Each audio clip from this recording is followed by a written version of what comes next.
On a hill, two souls stood together, like one whole from a distance. Below them, concealed by the darkness, was a farmstead that the two shadows could not see. Silently lurking like predators, poised to attack their victim. From a distance, it is barely perceptible that one of the two shadows is holding a single torch to light their surroundings. "Sayura, I don't think we should do this." The two shadows exchanged words. With a loud sigh, the other said, "We have to, Barseek. Do you not remember what they did to us?" "What have they done to you?" cried the shadow. "I understand, but I have no desire to return.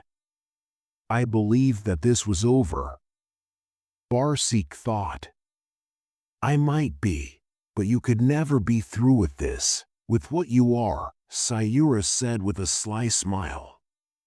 "It was you who informed me that only the dead would witness the conclusion of the conflict."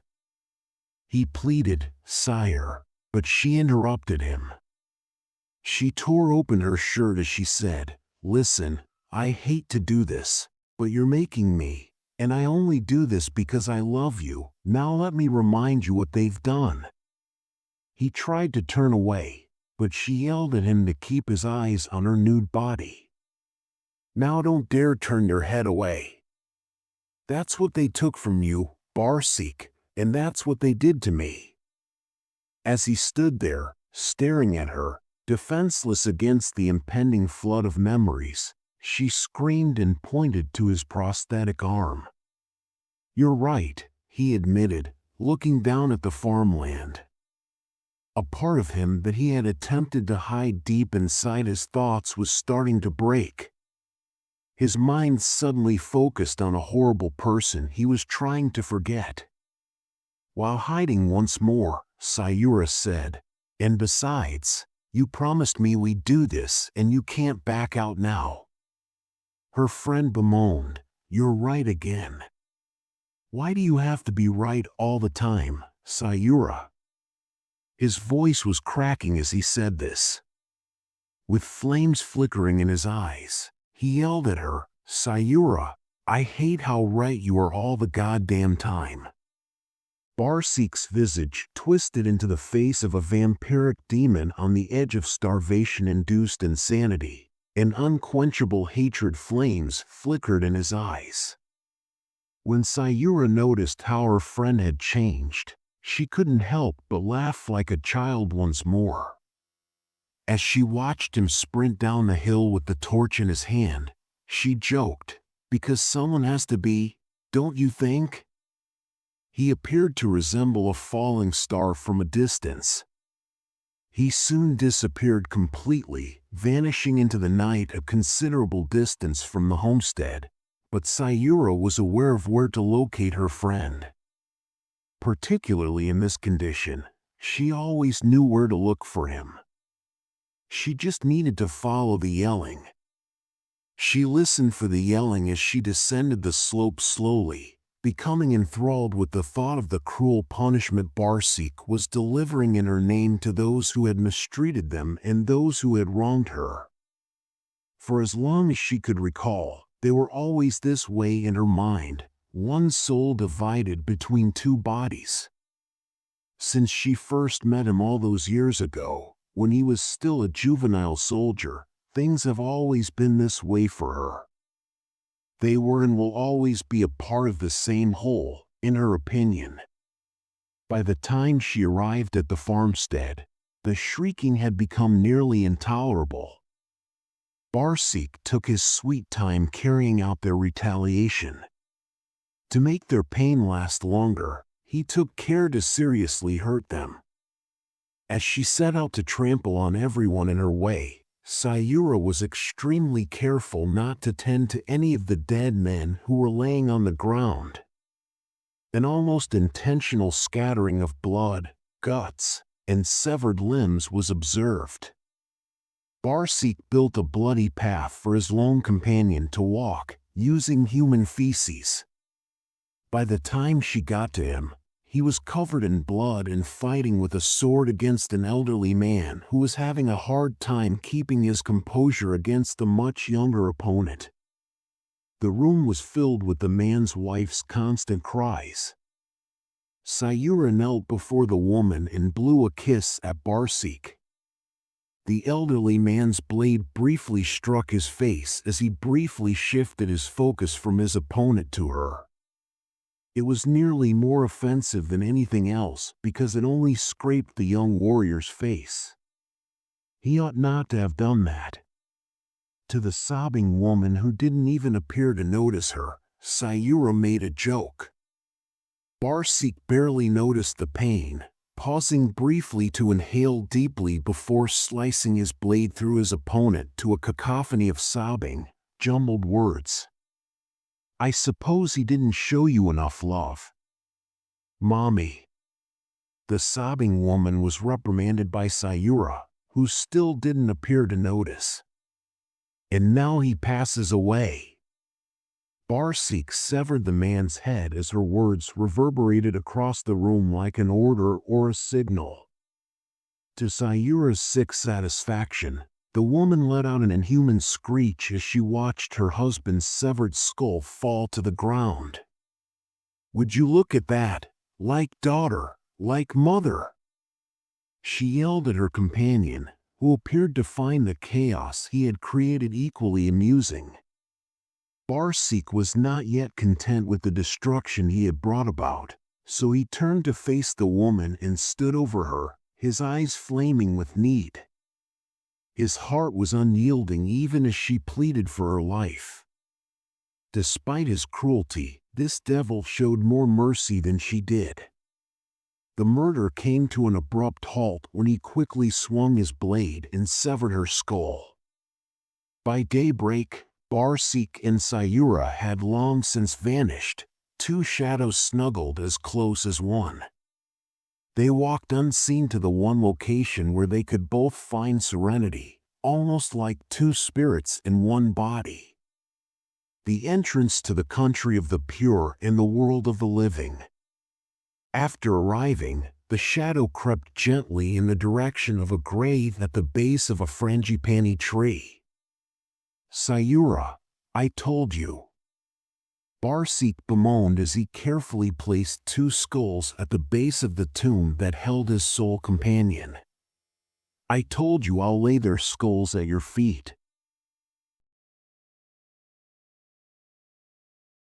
Peter's fingers clutched the torn mechanical manual from the 1970s, and the air between the pages patted the close. Another miss, another book.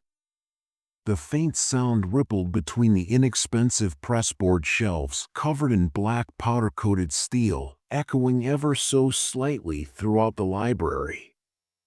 A woman with bespectacles and frizzy, graying hair tied up in a sloppy bob scowled at him from the door.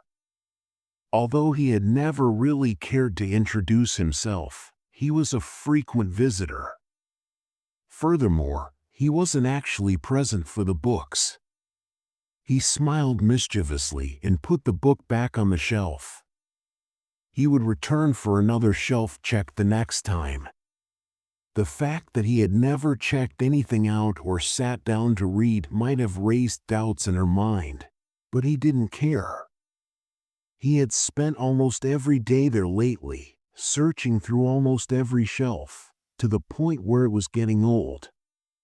Maybe, after all, it was time to go somewhere else. As he turned on his heels and headed for the exit, his sneakers scraped across the polished concrete flooring. He was walking into the earthy notes of espresso that permeated the air from the small cafe at the entrance. Like every coffee shop, some patrons sipped their lattes while reading a book they had just taken off the shelves, while aspiring writers labored on their laptops covered in stickers, working on something that probably few people would actually care about. Time slowed to a standstill in this mental warehouse as people bustled by outside the windows, cars a mere blur. His senses shifted to everything around him as he pushed open the doors to the outside world again. The crunching of car tires on the asphalt and their droning engines, the smell of car exhaust and the sewers below, the whispered conversations of people in the streets, the warmth of the sun peeking between the high-rises buffeting his bare skin. Although he was a tiny part of this place, which was his home, Peter had a slightly different perspective on the world than most. He loved exercising parkour, exploring parks and marinas, and using the city as his own playground. A shop's projecting sign may serve as a swing or aid in pulling him up, or a parked car could be an invitation to verticality. He enjoyed the gratifying rhythm of movement as he skillfully vaulted over walls and seats. He went from a climb up to a quick wall run, climbing the side of a brick fountain to briefly rest on its edge, and the sound of his worn Converse hitting the concrete was almost melodic. He also liked to explore the city, looking for abandoned roofs and secret passageways where the city's more subdued, secluded side might be seen. But his favorite spots were rooftops, where he could see the expansive metropolis below from above as people scurried about. A viewpoint completely lost on people below him, the streets and roads were like the circulatory system to a living, vibrant entity. He would stop there, amid the old chimneys and antennae, to take in the cool air and observe the skyline as it glowed in the waning light. Every new location he discovered seemed to be a gift from God, a balance of adventure and peace that only he seemed to be aware of.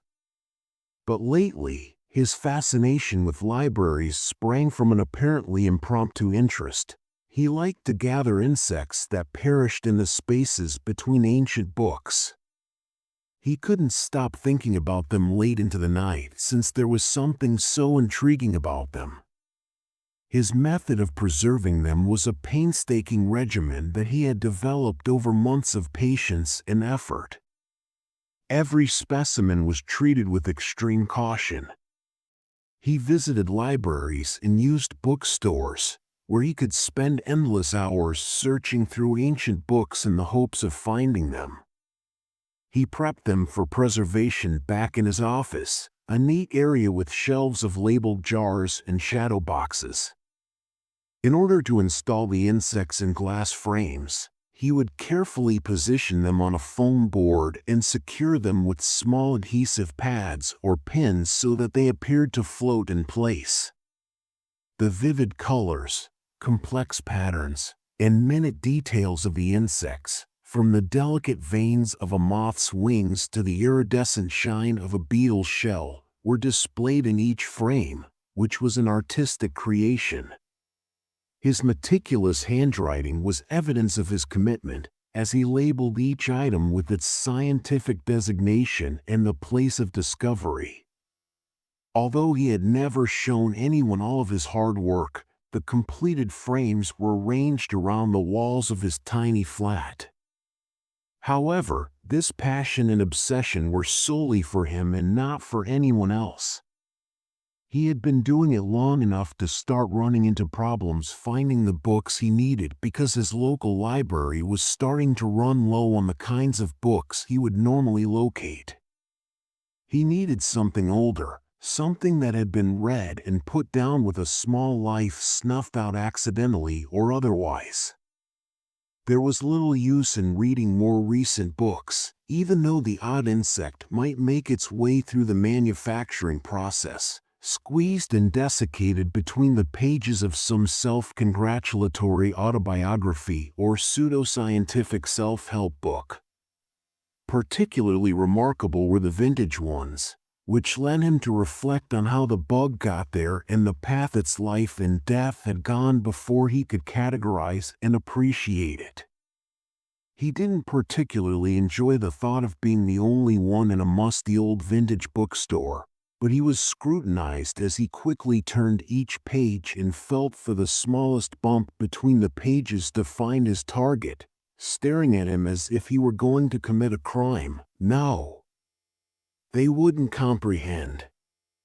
But there was a spot he loved to visit on his way home. They seemed to care about how they made their coffee, and it wasn't as processed as the garbage at the library. Among the artificial lights, ads, concrete structures, and the disconnected conduct of daily life, it was a place unto itself, not there for convenience.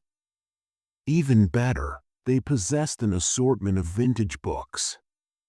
Even though they were more ornamental than functional, Peter always looked through them. Peter inhaled deeply in a whooshing nasal breath as he entered the dingy rectangular space with its chipped tables and ragged leather-seated seats, their ebony lacquer breaking away. It had a distinct scent that he couldn't locate anywhere else. It was earthy, spicy, and slightly musk-like. A half-smiling tattooed man in a shirt and vest at the bar nodded at him. One side of his hair was shaved short, while the other fell to one side. He had a knotted leather bracelet on one hand and orange spacers that blew up the size of his ears. Vance. Even though he hadn't given a damn about the patrons in the library, he had to talk to Vance in order to place his coffee order. Over the preceding 6 months, they had been acquainted, however briefly, at a distance. During that time, he had been kind enough to give Peter a few new books, one of which even contained a tiny cricket. Normal? Vance let out a grunt. Normal, Peter answered. He nodded, dug under the bar, and took out a circular cup of ivory. He then turned around and tinkled with the espresso machine at the rear. Since that seems to be your kind of thing, there are a couple new books in the back booth. The grounds from the last coffee were tapped out. I'll bring it over, go ahead. Peter strolled by many vacant booths, one of which had an elderly man sitting in it. The man turned languidly and gave him a half-smile. It was abnormally quiet, yet it wasn't the busiest place. He carefully positioned the books on the seat in front of him, stacking them neatly on the left side of the table after removing the disorganized stack from the shelf above each seat. He got to work, the leather creaking and squeaking beneath him. He started by reading the names on the spines and throwing some of them away in a different pile that he had already looked over. However, Vance was correct, the majority of these were novel. He began to open them one by one. He had become used to the sensation of distinct paper grains from different eras, and the musty smells that were preserved between the pages told him a story about the book's history. He was shocked to discover that he had found something quickly, this time a cockroach. Someone pushed it in, then quickly closed the lid, and it was an adolescent, probably scooped between the pages in terror. He carefully removed a tiny pouch from the inside of his jacket while observing the faded splatter surrounding it and the way its legs were snapped backwards. He began working with tweezers in his hand and an empty plastic bag on the table. "Did you find what you were looking for?" a voice to his right informed him. Before it came out, it echoed around his throat, deep and thick. Although his accent was heavy, Peter dropped his tweezers due to the abruptness of his call. It was an aged black man with profound facial creases that resembled canyons. He wasn't sure if the smile was kind or predatory, but it was made up of thick lips, and yellow teeth showed through. He had spots of gray beard hair that he had missed shaving and a big pair of fully opaque sunglasses on his face. Wispy tufts of curled gray hair protruded from below the brown-gray pinstripe fedora that matched his outfit, which lay atop his probably bald head. A thin, light, but twisted and gnarled wooden stick was clutched in one hand. Although it appeared to have been carved from some sort of driftwood, Peter was unable to identify the distinctive patterns that were used. He was unsure of how to respond to the query. How could he tell what he was searching for? If he was searching for a smashed bug, how would it appear? In his terror, words just flowed out of him, as if they were drawn from the man himself. No. Not exactly. He glanced at the cockroach below. Perhaps. He continued, gathering his composure and displaying a hint of irritation as he looked back up at the unidentified man. I'm not sure. He instinctively shook his head. I apologize, but who are you? The sputters were deep and rumbling as the man laughed to himself. I apologize. I didn't mean to interrupt. He reached into the outfit. He gave Peter a clean white card that was tenderly gripped in his big fingers as they withdrew.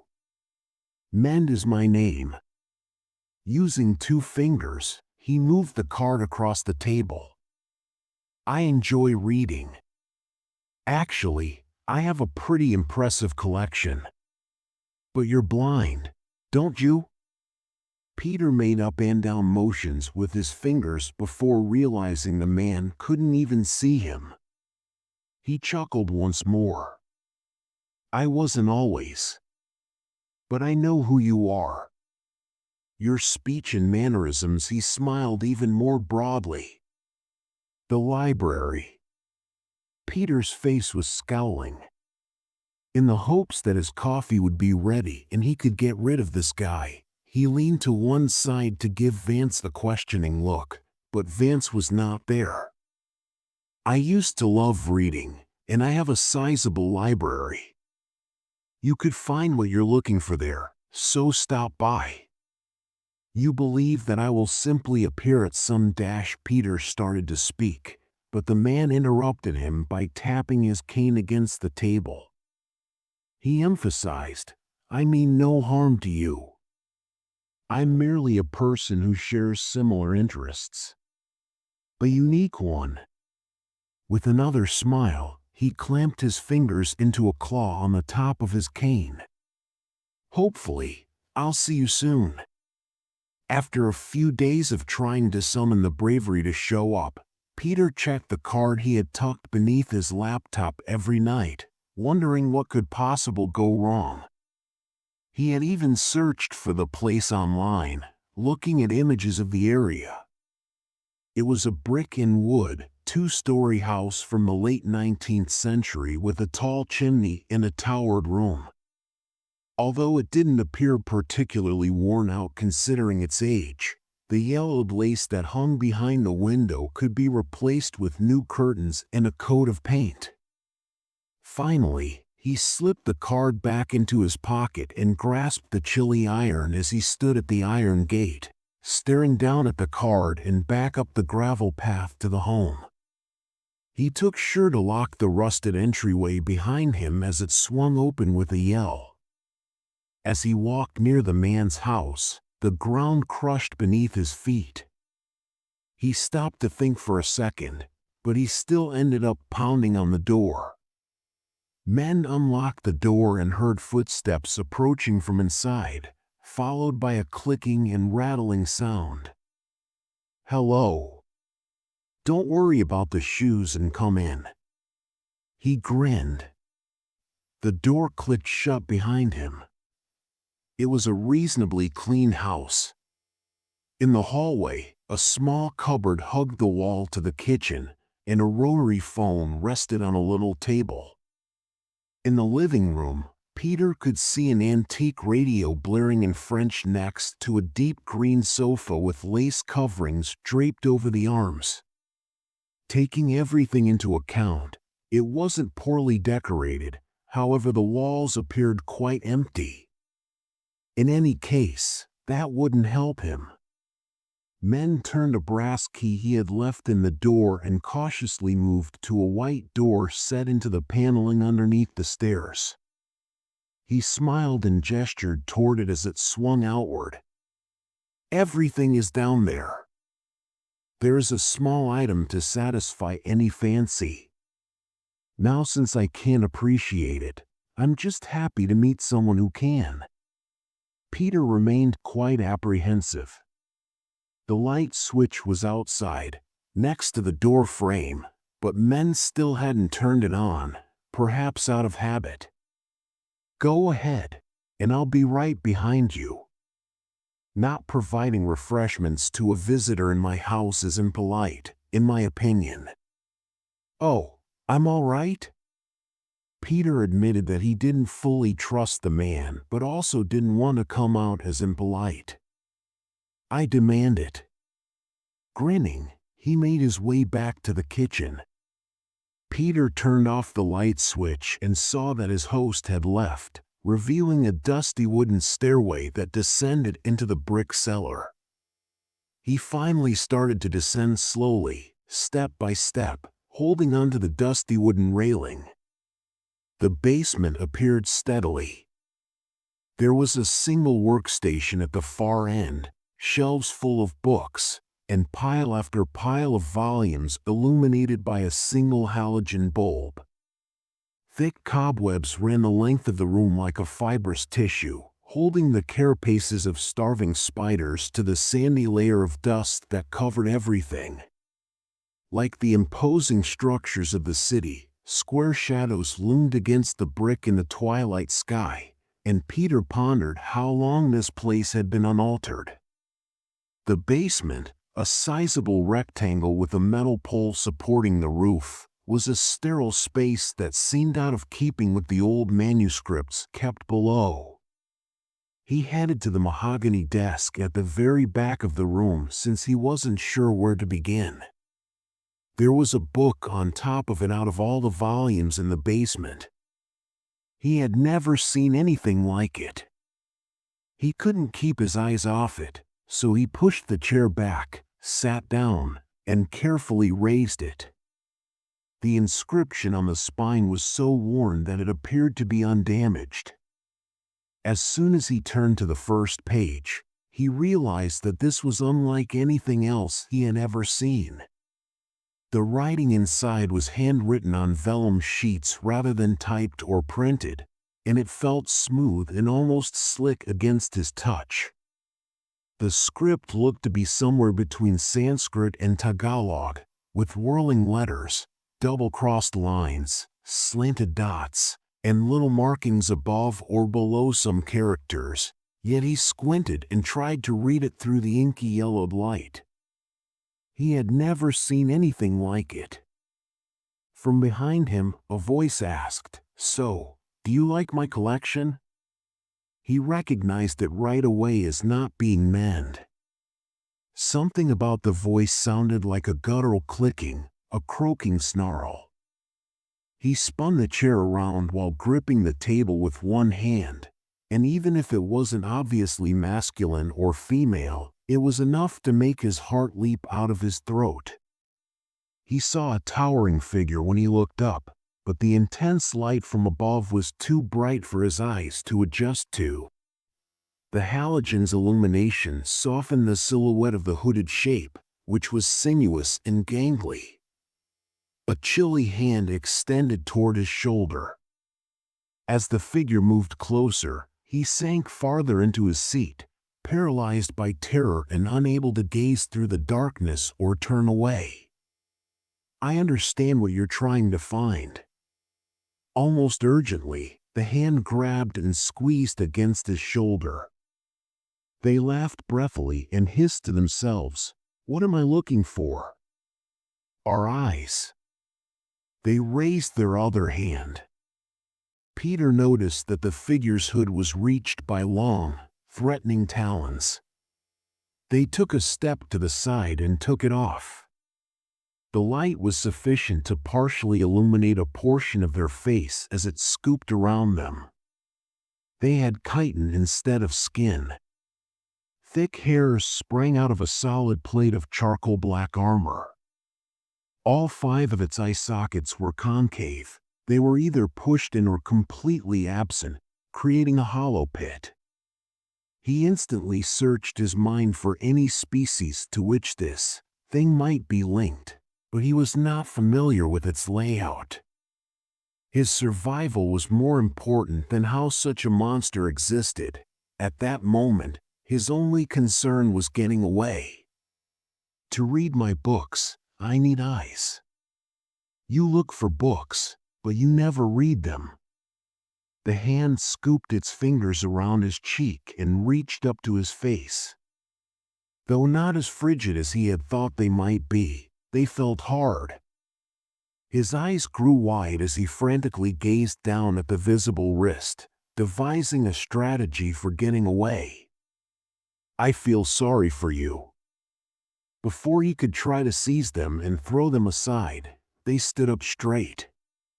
You disregard so much wisdom. But don't think I'm being unjust. They gave a hiss. I'll give you an opportunity. They delicately clutched a brass hourglass from the top of their cloak as they reached into it. You are welcome to leave my library if you are able to do so before I catch you. Your eyes will be mine if not. Additionally, I can hear you and smell you, so don't even try to hide. The mandibles hanging from their face trembled and clackered as they leaned in once more. I taste you in the atmosphere. Already, Peter's heart was pounding rapidly. He didn't even need the advantage. The stairs were right there, but the anxiety was enough to make him perspire. He was covered in darkness when the monster in front of him took off their cloak. The only sound coming from the other side for a little period was the clacking and ticking of their noises, but they quickly threw it away. He squinted through the blinding light to see the far wall with the stairs moving away from him, the wall stretching, and the floor pulling back as the ceiling rose higher and higher. The light continued to shine with the same ferocity as the summer sun, but it was getting farther away. What the fuck? He shouted to himself. His gaze shifted back to the monstrous monster in front of him. They shook a fattened thorax behind them as they lowered themselves onto 3 pairs of legs that culminated in claws for climbing and grabbing. Their head moved from side to side, and each leg had spiked hairs sticking out. The way it was constructed, he knew it would be quick. With each step, the legs could cover a lot of territory, and their length and slenderness belied the muscle that was inside them. The hunt begins when I hear the final grain of sand fall. Ready to start, the creature's claws grasped the timer from the bottom. It started with a spectacular lift and smash back down. Using the chair's wheels to obtain a rolling start, Peter pushed himself off the table and began to run. His gaze swept quickly over the sight before him. The floor was covered with enormous dune-like piles of books, towering bookshelves that stretched as far as he could see, and shelves that continued to sprout out of thin air before falling into a pile with the others. His frantic breathing was drowned out by the sound of pages turning and bookcases toppling all around him. As he passed several bookshelves with leather-bound tomes that were old and gnarled, sprouting out of the earth, a more open path appeared to the left between them. To shave off as much distance as he could, he would need to maintain his straightest posture, but he already knew it would be difficult. A shelf already barred his view of what was ahead, but there was a passage to its right. Careful not to trip over any of the numerous books already strewn across the floor, he sped past it, hooked himself around, and then ran forward, holding out a hand to swing around it. Books clattered to the floor behind him as he rushed past shelf after shelf, the colors of the spines a mere blur. In front of him, a tall, thin shelf was already falling over, tilting to the side, and stacks of paper were flying everywhere. As it crashed into other units, he quickly estimated how long it would take to strike the wall and pushed himself harder, barely avoiding it and sending more to the concrete floor. He could see more shelves rising far up into the roof and bursting open, dumping a torrent of literature, and above that, there was a small open space with a mountain of books. Fuck! With a sigh, he jumped and threw himself at the mound. He scarcely moved as he scrambled, kicking and pulling against shifting volumes. The earth was shifting beneath him with every move he made, and his fumbling and scumbling was not helping him. He made himself more methodical by drawing nearer and lowering his center of gravity. He wisely took his time and pressed down against the hardbacks as he ascended. He moved steadily toward the top, much too slowly considering the creature's impending charge. He briefly glanced in the direction of what appeared to be a route, but everything was changing and twisting too quickly. It would have already distorted and morphed into something completely different by the time he arrived anywhere. Up was the best way, he thought. Another shelf rose up from behind the pile of books below him. Leaning forward to make a deliberate leap forward, he grabbed the top of the shelf and scrambled up after launching himself forward and landing on his heels to ride down across the hill's surface. The cracking sound made him more afraid, and he could feel the metal beneath him start to give way. It started to fall forward, and he would fall 3 floors to the pavement below if he didn't take quick action. He waited a moment, looking about as fast as he could, and then he leaned just in time to seize another high shelf in front of him. He was far from the top, but that one too started to fall. As the books fell from the wooden shelves, he stopped in his fright, holding on to the metal as tightly as he could. Iron slammed against his cheek as he was suddenly flung against it, but he managed to hang on. It was leaning on another bracket at an angle. Peter attempted to ascend despite the high slope. With one foot pressed on the side and the other leaping across the wooden slats, he hopped up. Lower down, he leaped to a rack, then to another, racing down a broad shelf until he was back at ground level. He would have to climb back up to a safe height, but it was not where he wanted to be. Not too far away, a bookcase crashed right in front of him. One followed by another, each one getting closer. He spotted one coming at him when he looked up. The weight of the books and the shelves combined would kill him in a single blow. Instead of pausing, he sprang forward, diving and tumbling over a few straggling books. A few fell over his back, but he persisted, grabbing the unit's ledge in front of him and swinging through above the books it had formerly contained. A call came abruptly, a booming shriek that reverberated across the hallway. It was on the way. Panicking, he searched for the exit once more.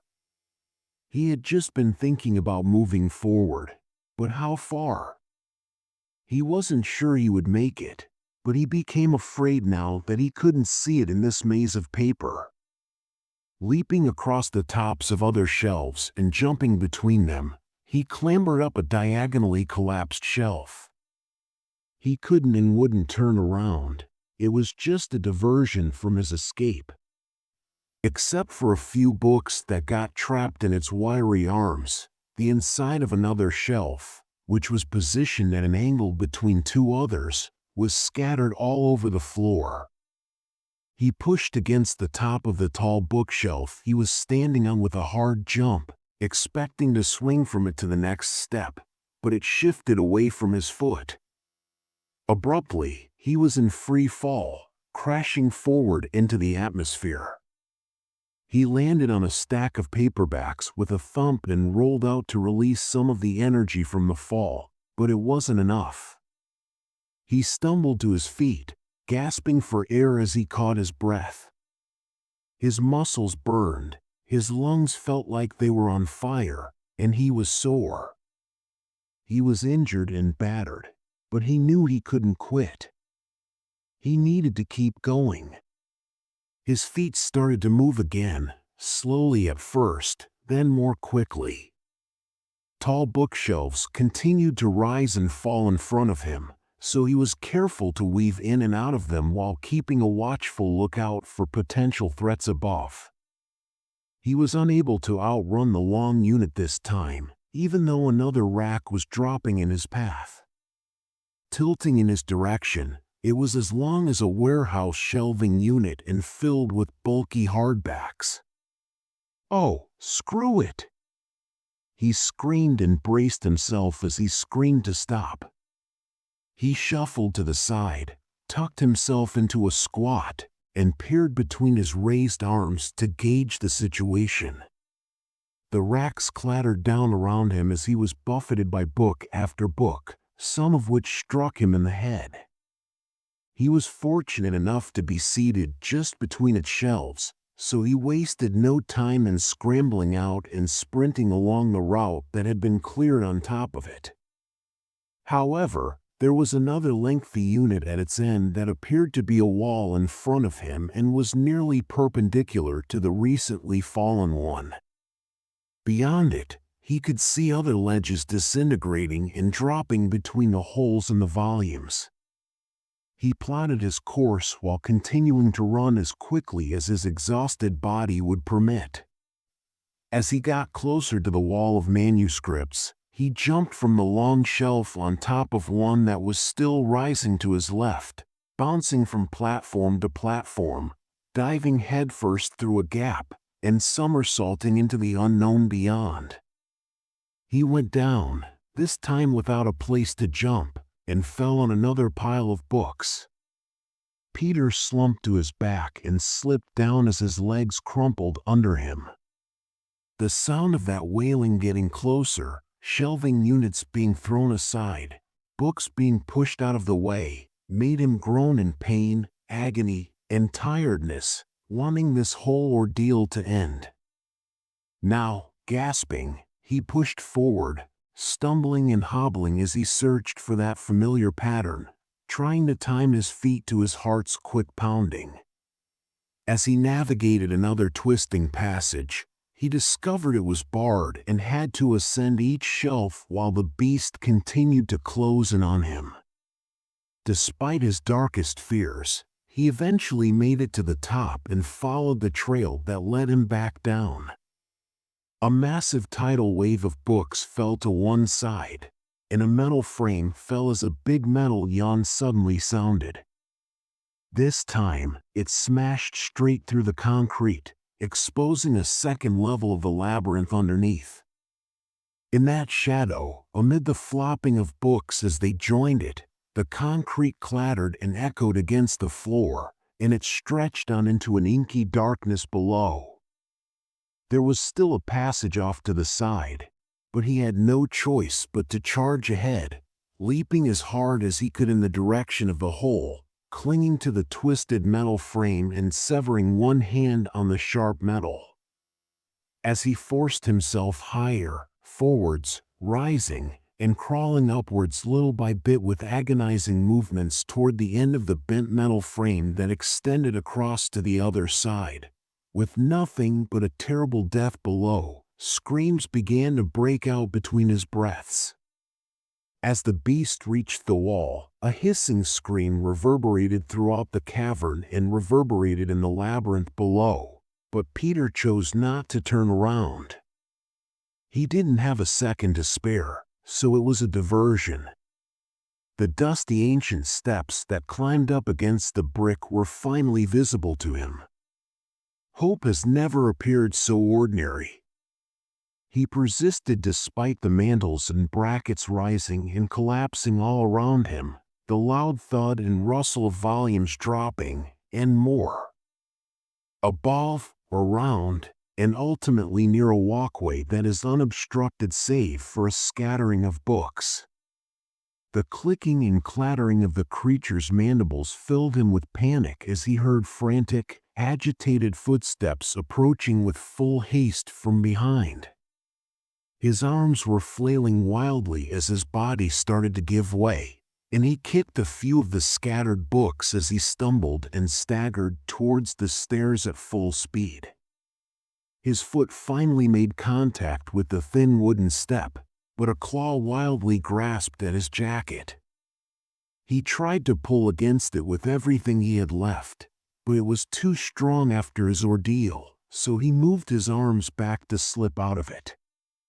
The beast continued to scream and wail, but he did not turn around and hurried to the top of the stairs, slamming the door behind him.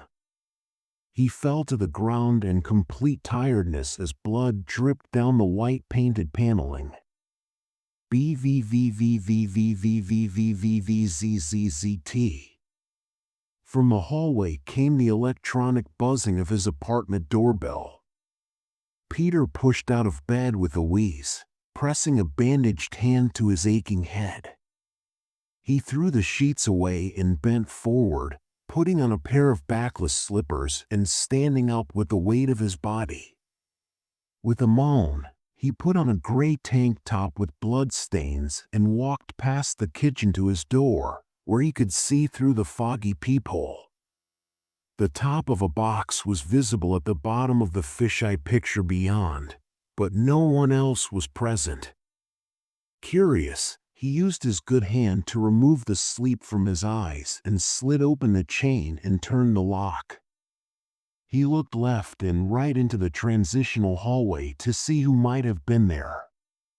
He had no idea what time it was, but sure enough, they had brought a little cardboard box that was unmarked.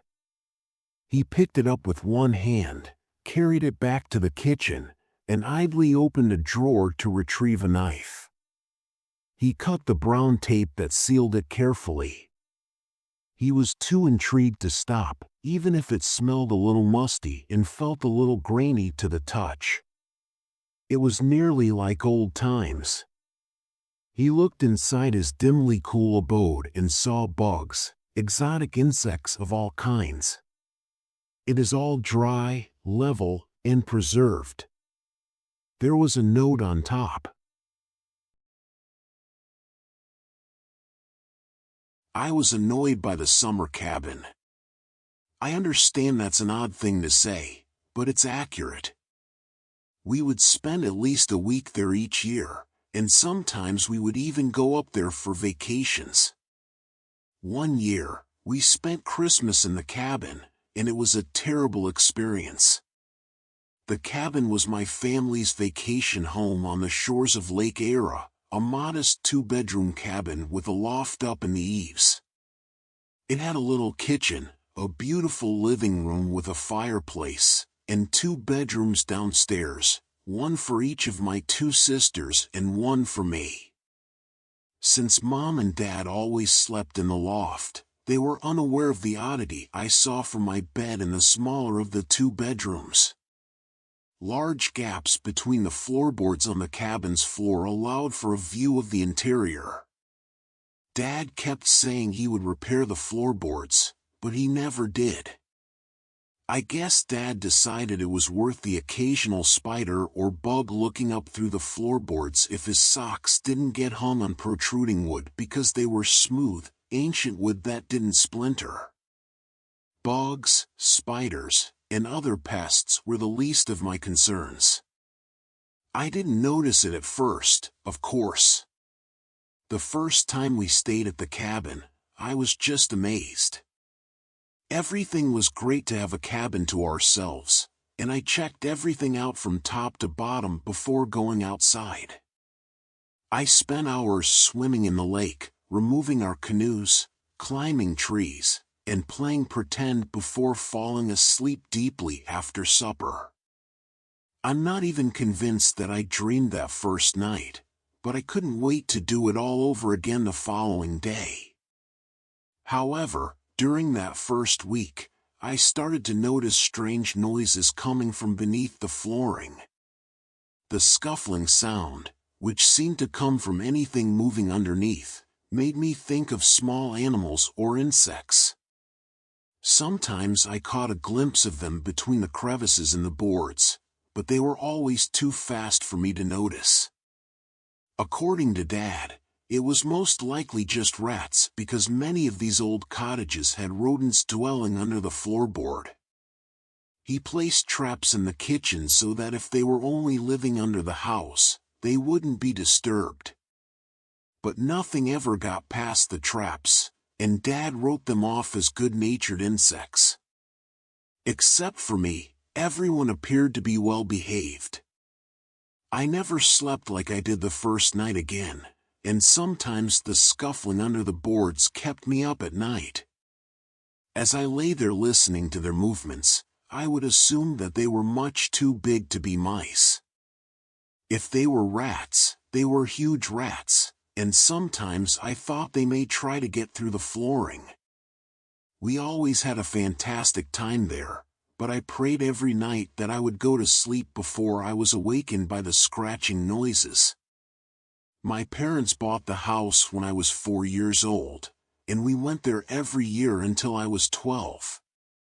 There was plenty of time for me to listen, to investigate the sounds, and to lie awake in terror. We spent 2 weeks in the house when a storm knocked out the electricity when I was 10.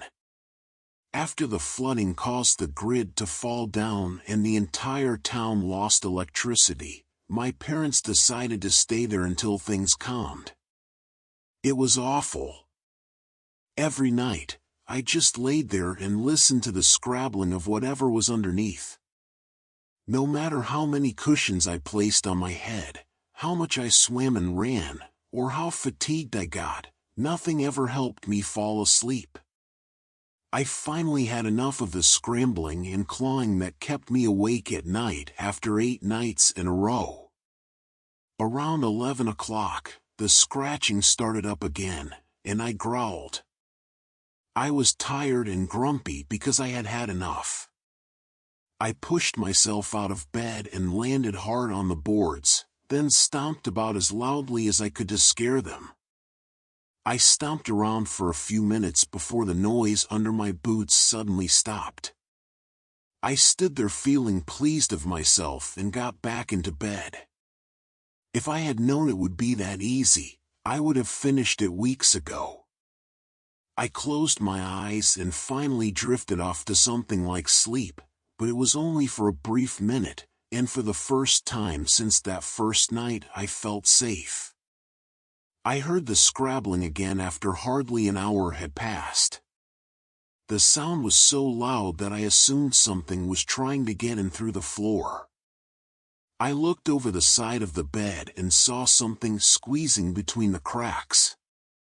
It was hard to tell because it was dark, but I thought I saw fingers digging up and through the holes in the woods. Despite the dirty fingers and the dark liquid the wood made them run with as it chopped, it kept pushing. I was immobilized by fear, my 10-year-old brain not knowing what to do, but I knew that the floors would groan if I did nothing. Reaching to the edge of my bed with a shaking hand, I found the baseball bat I had leaned on.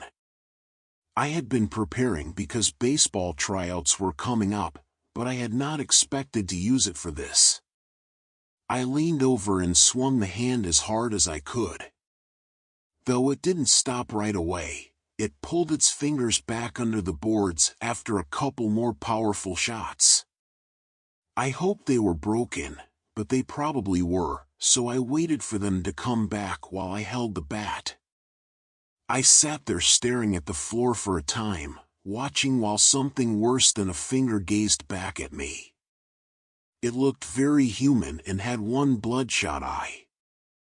I looked at the bat, and it clattered on the floor as I drew back into bed. My parents came right away when I yelled. I tried to explain what I had seen to them, but they just thought I was dreaming. They finally allowed me to sleep with them in the loft, and I remained there until we departed for our homes. I was never left alone in the room, not even during the day, and I wasn't bothered at that moment either. But then I saw that wild eye again and heard all those fingers fumbling. We didn't go back the next year because Dad couldn't get the time off approved or something, and I tried to avoid the week-long trip they planned when I was 12. I still periodically had nightmares about those fingers and eyes, and I didn't want to return. I was old enough to be independent at 12, and I think I could have been if my sister hadn't tried to do the same. I had assured her that she could take my room, but she refused. Mom was adamant that we would all enjoy going and that none of us would be staying at home. I grabbed my bat and a torch, and during the second week of July we set out for the lake cottage. I tried my hardest to be completely exhausted the first day. I spent hours swimming, hiking, and exploring before dozing off at the dinner table as darkness fell. Since I was tired, I reasoned that if I didn't annoy them, they would leave me alone. By the time it was time to go to bed, I had fallen onto the tiny mattress and was out before my head hit the pillow all the way. I thought I might have finally broken the pattern as I fell asleep, that I had managed to fall asleep before the itching started. When I was awakened in the early hours by the scratching, I sat up, cursed, and slapped my pillow. It was louder than it had been. Peering over the edge of the bed, I could see something moving beneath the boards, and it made a sound like animal claws, like nails on a chalkboard. I thought I was having nightmares again when its fingers began to stab through the wooden slats. Again, it was pressuring. It strained at the boards, bending and distorting them till I thought it may break through the floor at any second. Several of the fingers were bent oddly, and the tips seemed to have healed after being broken, so I was prepared to give them something to heal from when I picked up the bat again. I tried to tear those fingers free as the eye came back to glare at me, but they dragged them back in as the blood ran down. It was bloodshot and awful, and it slid away from me when I hit the floor planks. I tried to fall asleep again, but couldn't. Every creak in the house, every whine of the wood, every scrape of a tree branch, and every rustle of the wind all sounded like the scraping returning. I finally fell asleep, but it was almost dawn when I woke up, and I was tired and sleepy. I felt scratchy for the rest of the day. When my mother asked if I was feeling sick, I told her I was okay. Later, though, I did take a nap. I wanted to give it my all when it came back that night, but I got more than I bargained for. As I sat in the middle of my bed, unable to sleep, I heard a scrabbling that I had never heard before. 1,000-fingered creature seemed to be scuttling down there, driving its nails in as it went. Several fingers fumbled at the wood as the planks began to bulge and shake. I was unable to catch them all when they began to puncture the wood. I swung my bat repeatedly, smashing fingers and breaking nails, but it felt like there was an army beneath the floorboard. I kept hitting them, and their fingers snapped audibly, but the wood was starting to rise. I screamed for everyone, not just for myself, and as they started to press up and come into the room, I caught a glimpse of what was underneath. When I tried to scream, it became stuck in my throat. I had no idea what to think when I saw the eyes looking up from the floor. I first believed it to be rodents, and then I believed it to be a single individual. People were trying to get in and out of the area under the floor, all naked and skeletal. As they tried to pry up more boards, I counted 4, 5, maybe 6, and their numbers kept growing. Which number was under the floor? My flesh crawled at the idea of so many half-starved humans packed beneath our summer home. I noticed ants coming down a hill. When I heard thunderous footsteps coming toward my chamber, I believed there might have been a dozen of them. Then the door suddenly opened, allowing the hall light to enter. They looked up as I did, and when they saw him, their eyes widened in amazement. In addition to being shocked, I felt hopeful since someone had at last saved my life. When Dad saw what was underneath the floor, he stopped saying, "What in the hell are you?" They saw him too and tried to break through the floor, but he didn't give them any time. He came in, grabbed me, and left, closing the door and laying a chair under it from the hallway. After that, he called the police, woke up my sisters, and led us all to the loft. Then he sat up there with a pistol, which I didn't know he had until that particular time, while he waited for the cops to come or for some of the people from the floor to come out. When the cops came, he went down to let them in and came back to keep us safe. That's how my dad was always a guardian. Our claim was somewhat corroborated by the pushed-up boards, but the cops discovered nothing. When I told them how long it had been going on and what I had heard and seen, they searched beneath the house and in the nearby woods before giving up. Although they found nothing, they did discover a screen that had been jimmied open on the back side of the house and other signs that something was moving below it. Dad apparently heard a story from the sheriff who came out to check things out, but he didn't tell me until I was older. The lake house was so cheap that working stiffs like my parents could afford it since it was the site of a terrible incident. The former owners, a man, a woman, and 3 children, suddenly disappeared and were never found. Despite searching everywhere, they were unable to find their hair or hide. All they found was that there were enough pushed-up boards in the space I currently occupy to accommodate a small group of people. We then bought a timeshare in North Carolina when my parents sold the lake house. I still dream sometimes about the people that lived under that cabin, even though it was 10 years ago. If you find a cottage for sale on Lake Air, do your homework and proceed with utmost caution. There must be more than termites in the foundation. You are likely familiar with the sensation of discovering that your children have viewed something improper or frightening without your awareness in this day and age. For this reason, I don't allow my children, boy 4, daughter 6, to visit YouTube unattended. Every few days after school, though, I let them check out any movie they want from our neighborhood library.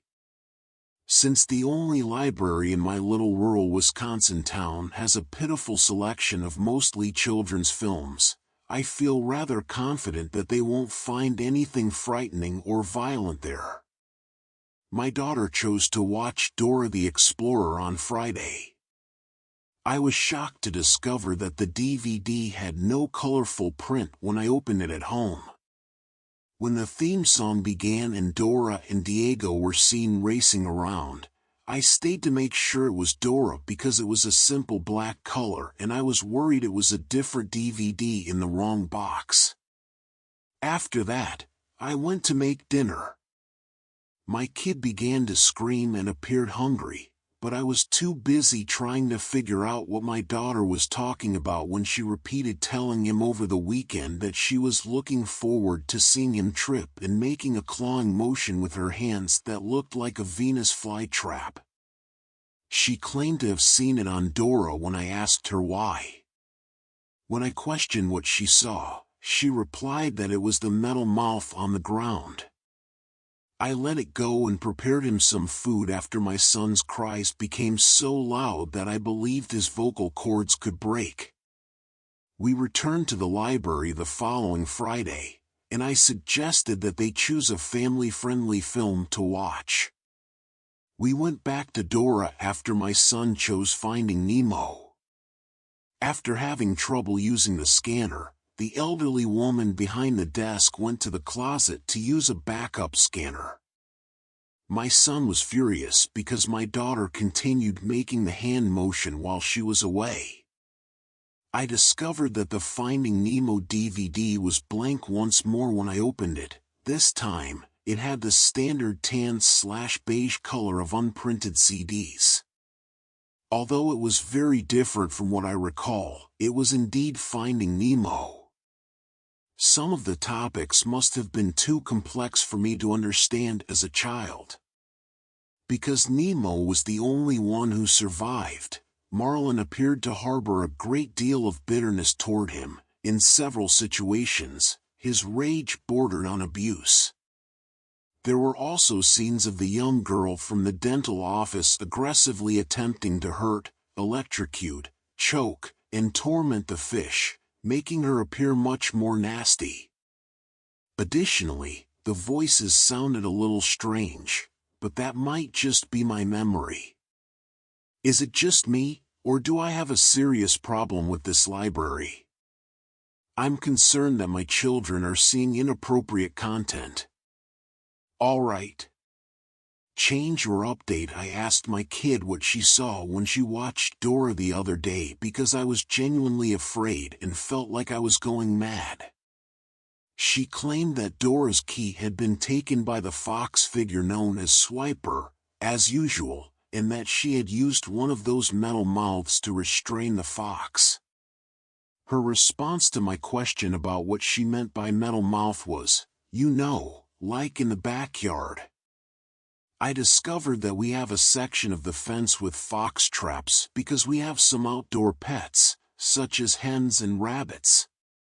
My kid informed me that the Swiper was bleeding from its teeth after becoming lodged in the metal mouth. Dora didn't mean to hurt him, she just wanted to recoup all the swiping he had done, she stated. In order to watch Dora on DVD, I returned to the library. I checked the Dora and Nemo DVDs at the library, and neither one was blank. They were just regular fucking DVDs with Vibra character printing. All of the fucking DVDs were normal when I went through them. I went to borrow Dora, Nemo, and another Barbie that they had seen a long time ago. After taking them, the woman behind the desk leaned over to grab stickers that indicated the due date. She spent a weird amount of time searching for stickers after taking the DVDs down with her. I opened them when I arrived at my car, but they were all blank. Even though they were perfectly normal when I checked at the library, they were all blank white DVDs. I loaded them into my laptop one at a time and quickly looked through them. The one about Finding Nemo appeared to be the same as the one we had previously seen. In the Dora one, a Swiper was shown perish in a fox trap. Additionally, the Barbie one depicted Barbie as hostile and envious. She poisoned a rival ballerina Barbie in one scenario, and it shows her gasping, spluttering, and vomiting. I returned to the library and asked the woman at the front desk if she may go check out the children's area. I excused her by saying that there was a book on the floor that had been puked on. After she departed, I looked under the desk and discovered the real DVDs of the films I had just purchased. I made the decision to enter the storage cupboard behind her workstation. There were boxes within. A crate was filled to overflowing with blank DVDs when I opened it. Let me briefly explain the backdrop before I begin the story. I was staying at a lovely cottage in Ontario. It was a part of a tiny community with 12 cottages total, all of which were organized in a semicircle around a lovely park with big trees, a little playground, and a picnic area. The cottages were close to a beautiful lake where people could swim, fish, and canoe. During our stay, my older brother and I became friends with a kid named Brandon who was about 14 years old. Brandon had a habit of wandering off on his own and preferred hanging out with us rather than being with his family. As a young kid, I couldn't understand why someone wouldn't want to be close to their parents. Maybe it was because I was a bit of a goody-goody. When I was younger, I always did what my parents told me, always following the rules and try stay out of trouble. And honestly, I do not like Brandon much as he was a bit of a troublemaker, but he was a good friend of my brother, and since I looked up to my brother so much, I would follow him everywhere. Even if it meant hanging out with Brandon, I wanted to do everything my brother did because I thought he was the coolest person in the world. Eventually, Brandon got the idea to sneak out, and of course my brother tagged along since we shared a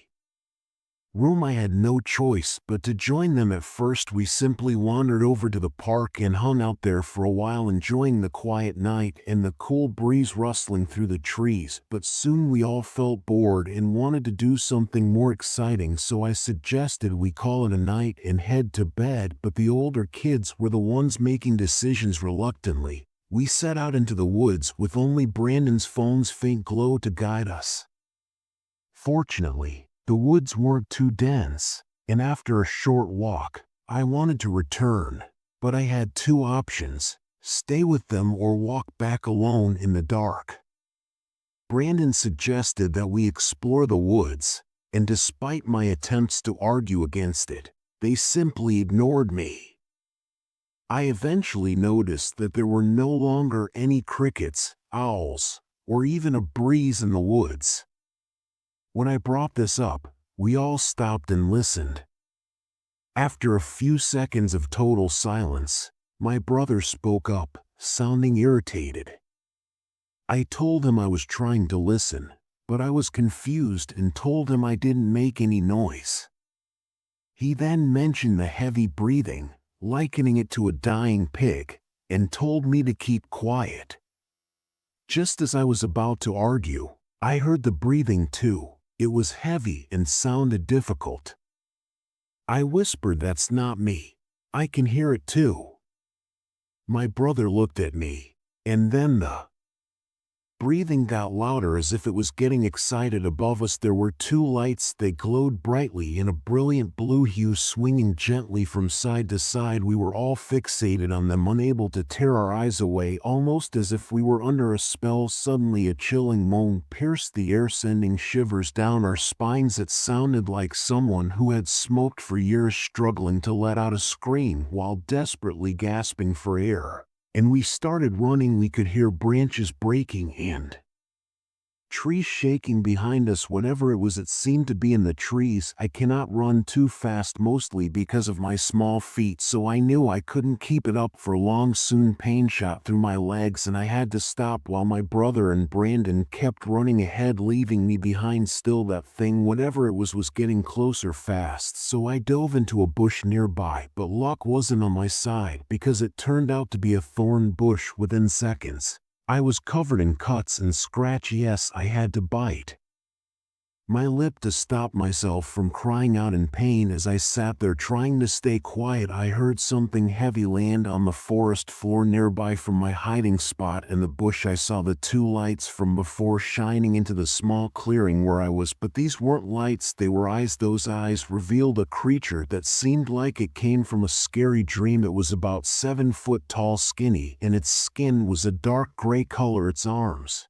were really long with claws at the end. It stood there for a long time, searching around, trying to find me. I stayed hidden in that bush for hours, not daring to move until I saw the sun rising fully above the horizon. Then I mustered all my strength and ran in the direction I assumed the cabin was there, and I didn't care that I was bleeding heavily or that my clothes were ripped to pieces by the thorn bush. I ignored the burning feeling in my legs as I ran through the forest for what seemed like an eternity, and then I stumbled onto a busy highway. The next thing I knew, I was in a hospital bed with beeping machines and worried faces. Apparently, Someone had seen me leaving the woods in tea and pajamas and had called for help, but when I tried to explain what had happened, no one believed me. When I persisted, everyone assumed I was just dreaming since I had been in the woods for too long. My brother eventually returned home and waited until daylight to tell me what had transpired, at which point a search party was formed before they were called to come retrieve me.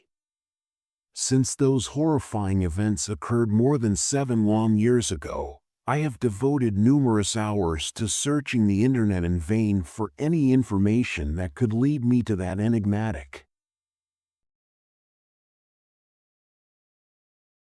This occurred around 2 years before the pandemic, when I was experiencing mental health issues and a strained connection with my parents. As a result, I frequently felt isolated and misunderstood, which made things much more difficult to manage. A good friend of mine who I had also gone on a couple of dates with has left the city. We had been close, and losing him like that was a shock. I remember feeling numb and empty, unable to process the loss. Eventually, I started having terrible dreams. Although I can't remember everything that happened in all of them, there was one thing that was always the same: the room or whatever place I was in would get darker and darker. All my dreams are from my point of view, so it felt like a weird dark haze was creeping into my vision. But it was even worse than that. The entire room would go dark, like that scene in Lord of the Rings where Gandalf gets mad at Bilbo and everything suddenly darkens. That's the best way I can describe it. But in my dream it felt even darker and heavier. Then I would start to feel a cold, heavy feeling in my stomach along with complete terror, even though I couldn't see anything else and nothing had happened yet. Then, if there were people in my dream before, they would suddenly vanish when the darkness came, or in an instant they'd all start staring at me with blank, lifeless faces. Now, having a bad dream, if the people hadn't vanished, they would have been staring at me. But this happened every single time without fail. Then, if you've ever had your arm or leg fall asleep and experienced that weird pins and needles feeling, it's similar, but worse, and it gets heavier as it goes on. It feels like something is holding me tightly, squeezing me so hard that it's crushing me. It feels like it's choking me at times, like it's focusing on my throat. I feel like I'm surrounded by darkness, and I frequently hear a loud buzzing noise in my head that makes it difficult to think, impossible to talk, and completely impossible to fight against it. Eventually, I manage to break free and force myself to wake up, but the fear doesn't always stop there. Sometimes, I'd stay awake for an hour or two, unable to fall back asleep, because if I tried to go back to sleep, the dream would just resume where it left off, and whatever was causing the cussing would just keep doing it.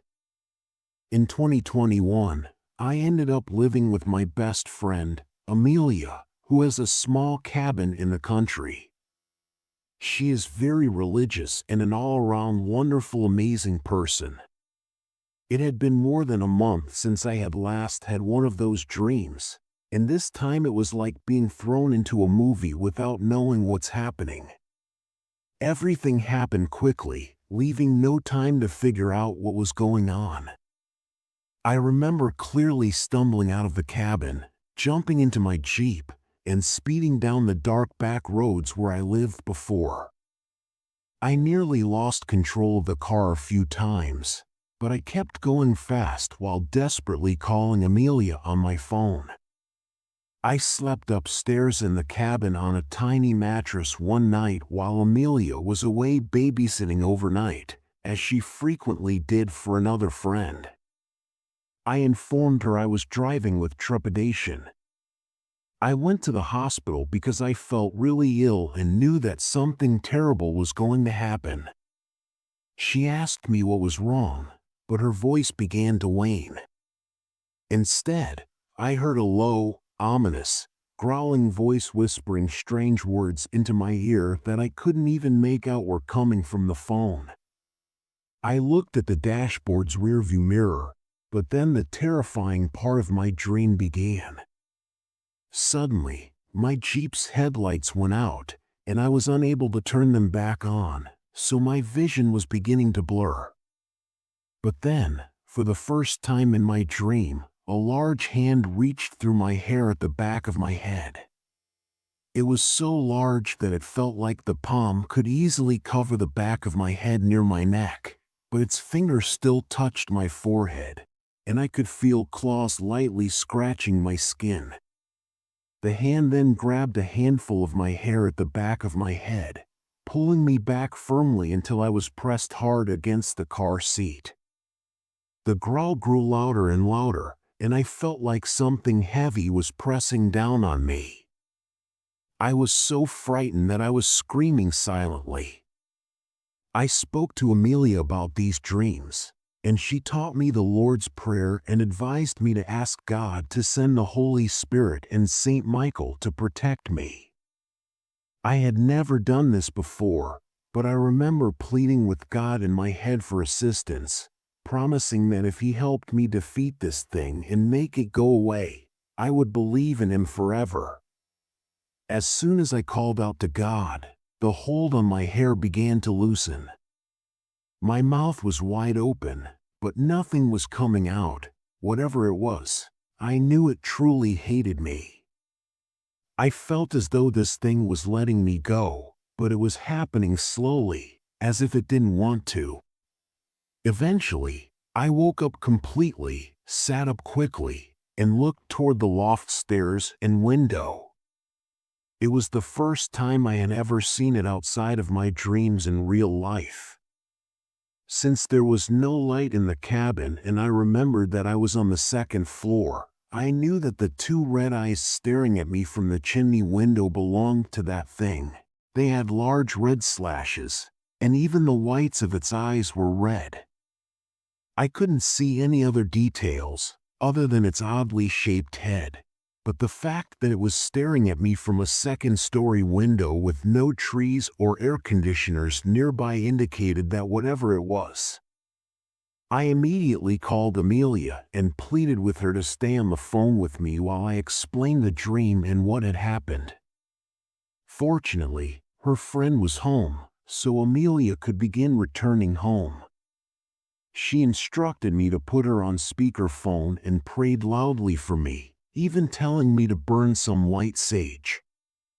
After that night, I started going to church with Amelia, and we would pray together frequently. I even made up a prayer to say before bed every night, and as long as I say it, I no longer have those dreams. I haven't seen that thing or felt its presence since then, and I moved into a new apartment alone, but I still stay in touch with Amelia and pray every night. I understand that some people may think I'm crazy or that I can't believe that thing was a demon, but I have to tell them that when they're truly dealing with something negative, something that wants to hurt you terribly and wants you to know it's terrible, you simply know.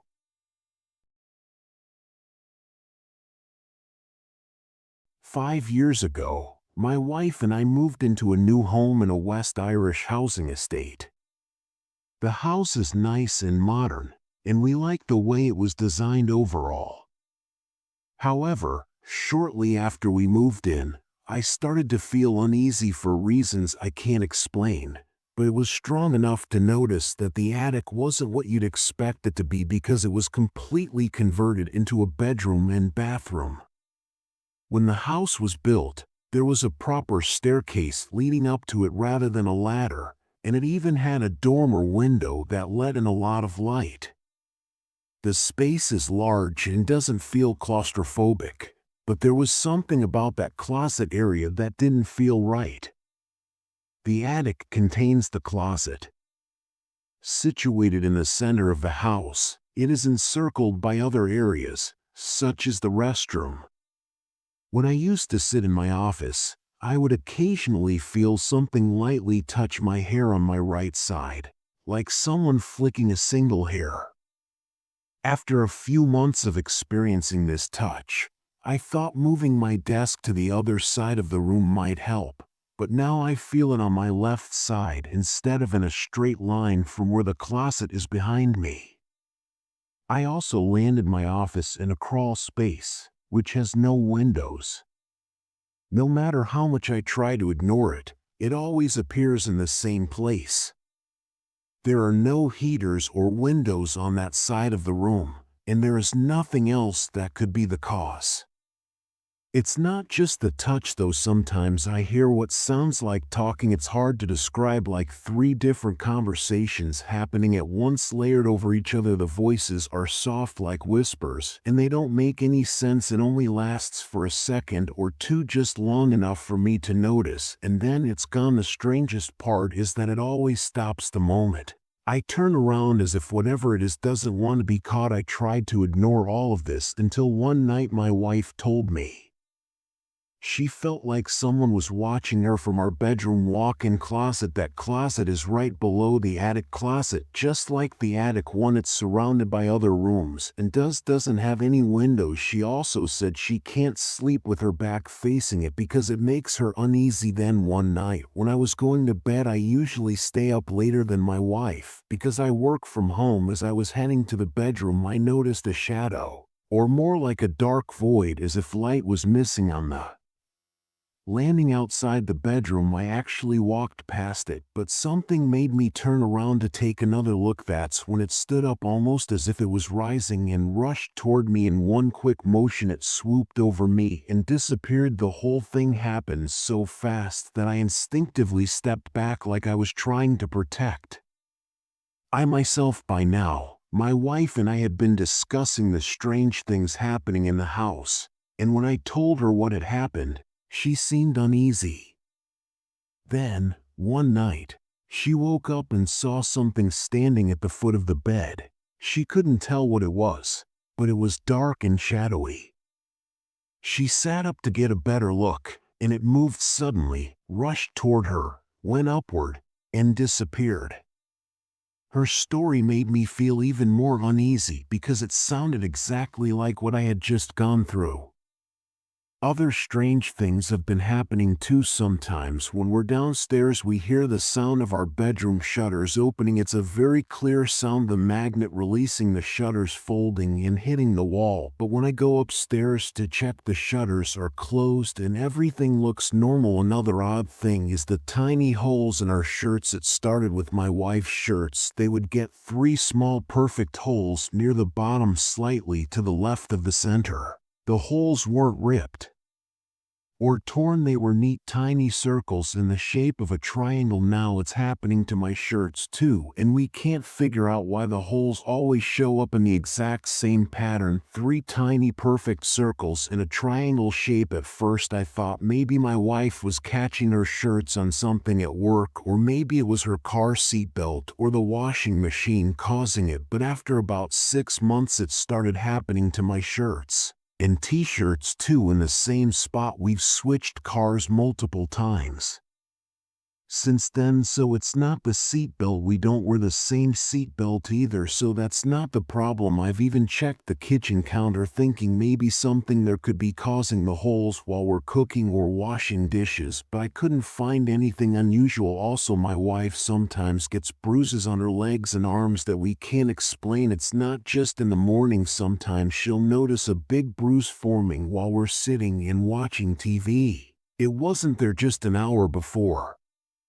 A few nights ago I saw something again. It was like a ball of darkness in the corner of the room, but it was only visible when I didn't look directly at it. It's hard to explain, but it definitely felt strange. It used to happen mostly in the center column of the house where the attic, closet, and other rooms are, but now it's happening on my side of the room, which is something new. This side of the room had always felt normal, but lately the strange things have been happening here too. We're not sure if we should do something about it because we're worried that it might make things worse. It doesn't feel evil, but it's definitely weird, and we don't know what to make of it.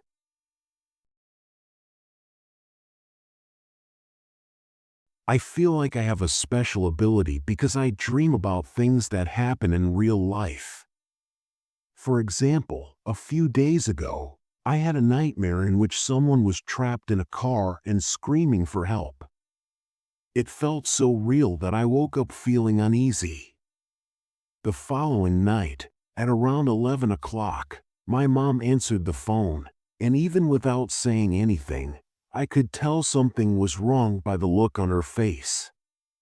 I got dressed and walked over to her. As she hung up, I asked, "Was that your friend?" She nodded and explained that her best friend had called her friend's daughter, who was one of my friends from high school, was in trouble. I said my friend was in a car accident on her way home from work. Wasn't she? My mom looked shocked because that's exactly what the phone call was about. My friend's car had flipped over and she was trapped inside. Just to clarify, she's fine now. So my house was built in 1901 and it was one of the first houses to have electricity and lights, and since we moved into the house a year ago, we've noticed many weird things happening. For example, we have a spiritual friend who absolutely refuses to go to the third floor. That's where we found an old death certificate belonging to the man who first owned the house. He passed away in this house, though as far as we know, no one else has died here. Now back in May, our cat started acting very strange. She would stare at empty corners of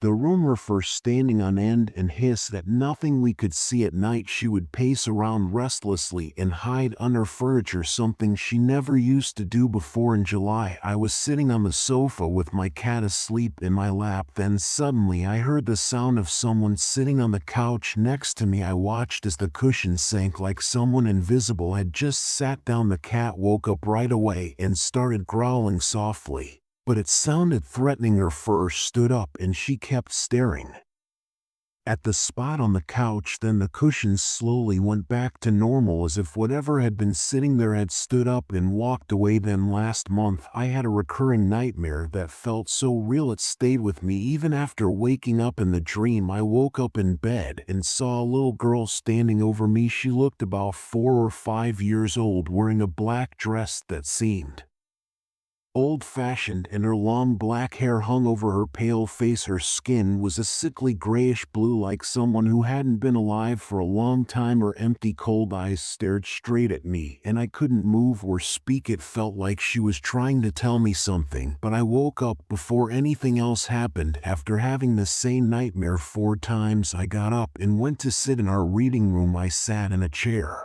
near the bottom of the stairs trying to calm down. Then suddenly I started hearing dripping sounds coming from the landing on the stairs. I looked up and saw her standing there staring at me with cold, empty eyes. I froze for a moment, too scared to move. Then I quickly glanced at my phone and turned on the flashlight light, but by the time I looked back, she was gone. Now let me tell you about last night. I had fallen asleep upstairs in the living room, sitting in an old chair that was already here when we moved in. The room was quiet, but I kept hearing a woman's voice, soft and sweet. I heard it maybe 5 or 6 times, each time closer than before. When I suddenly woke up, my ears were ringing loudly, like the voice had echoed inside my head. The lights above me were flickering on and off. The ringing in my ears was so loud that I couldn't hear anything for about 30 seconds. Then it suddenly stopped. I went downstairs to bed, but I still couldn't shake the feeling, so I stayed awake and played on my phone next to my boyfriend. He suddenly sat up in bed, looking around like he was scared. He was breathing heavily, like he was panicking. About 15 minutes after that, he did the same thing again. The strange part is he doesn't remember any of it. About an hour later, I went back to our reading room. The cat went up the 3 stairs to the landing and just stared at the top of the stairs. I tried to get her attention, but she wouldn't stop staring. Then she did it again. I can't stand this ghost's low, menacing growl any longer. I need to regain control of my house and restore tranquility. I need to stop living in constant fear.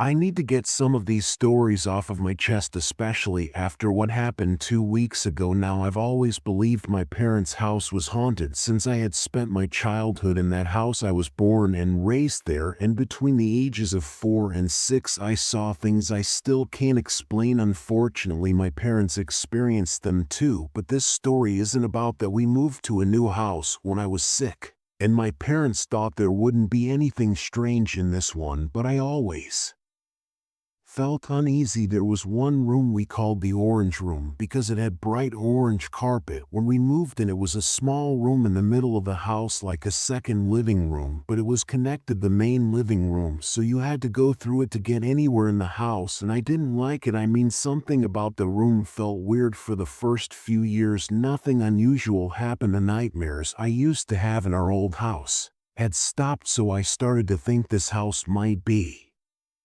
fine until one night our new house was built where old train tracks used to be. The tracks were removed and replaced with a road, but some of the wood from the tracks was used to build the houses. I was about 9 years old when I first heard a train whistle. I was sitting in the orange room playing with Legos. I looked out the big windows and didn't see anything. The area was quiet and there hadn't been trains running anywhere near us for at least 50 miles. I asked my mom about it and she said it was probably a truck horn, but I loved trains back then and knew the difference between a train whistle and a truck horn. I tried to forget about it and told myself it was just my imagination. Then one night something happened that she couldn't explain. I was 12 at the time and already knew about the strange things she had seen or heard, like the shadow of a cat running behind a chair, pictures falling off a table, or a Christmas bell ringing when she was home alone. The clock in the living room was heavy and hung above the fireplace. Below the clock was the mantel where my mom kept picture frames with photo of me, my sister, and my cousins. It was fall, so there were also some Halloween decorations there. I don't remember exactly what time it was, but we were all fast asleep. My mom suddenly heard a loud crashing sound from the living room and she got scared. She woke up my dad and told him to go check, but he was really tired. She pulled him out of bed and they both went to the living room. What they saw, neither of them could explain. The clock had fallen off the fireplace. It should have just fallen straight down onto the mantel, right? But no, it didn't even touch the. A few more years went by before the next strange thing happened. It was winter and I was about 16 years old. I used to play games late into the night on the weekends, and it was around 2:30 a.m. when I finally started turning everything off to go to bed. I would check the big bay window by the orange room to make sure the outside lights were off, but something was staring back at me. That night, when I looked outside, I saw that the lights were off, but something was staring back at me. I frantically ran to my parents' room, waking them up and telling them that I saw what appeared to be a man with a very long face staring at me through the window. My dad grabbed a metal bar and went to check the living room, but there was nothing there, no footprints, no tracks in the snow, and nothing else. I knew what I saw was definitely a face. Other strange things also started happening, like a tan figure appearing in the background of one of my Snapchat photos. Another time, I took a selfie in the orange room, and it came out distorted, with my eyes blacked out. I was standing in that room again, but nothing strange happened again until 2 weeks ago, while we were decorating for Christmas and I was moving ornaments from one tree to another. I heard the familiar sound of my mom's Charlie Brown snow globe playing music. I quickly turned my head and froze, watching as the snow globe suddenly stopped. I was unable to breathe. My mom came into the orange room and saw me, and she later claimed that I was standing there, looking as pale as a ghost. She asked if I had turned the dial on the snow globe, and I told her no, and straightened up. When I asked my mom when she put the snow globe on the shelf, I thought maybe it was still moving from when she put it there. She said she put it there 5 hours earlier, right after I woke up, so it couldn't have been leftover movement. I don't want to go back into that room because I feel so uneasy when I'm in there. I explained that I was just passing by and showed her the ornaments I was holding. I also told her that I couldn't turn the dial because it's on the bottom of the snow globe and requires both hands to turn because it's old and difficult to spin.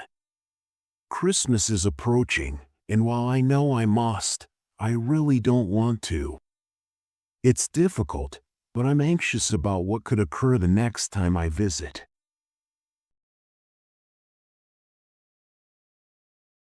I purchased my home in January 2023, and at first nothing out of the ordinary occurred. However, after giving birth and bringing my kid home in July 2023, things began to seem different. One morning during my maternity leave, my baby woke up early and began wailing for a bottle.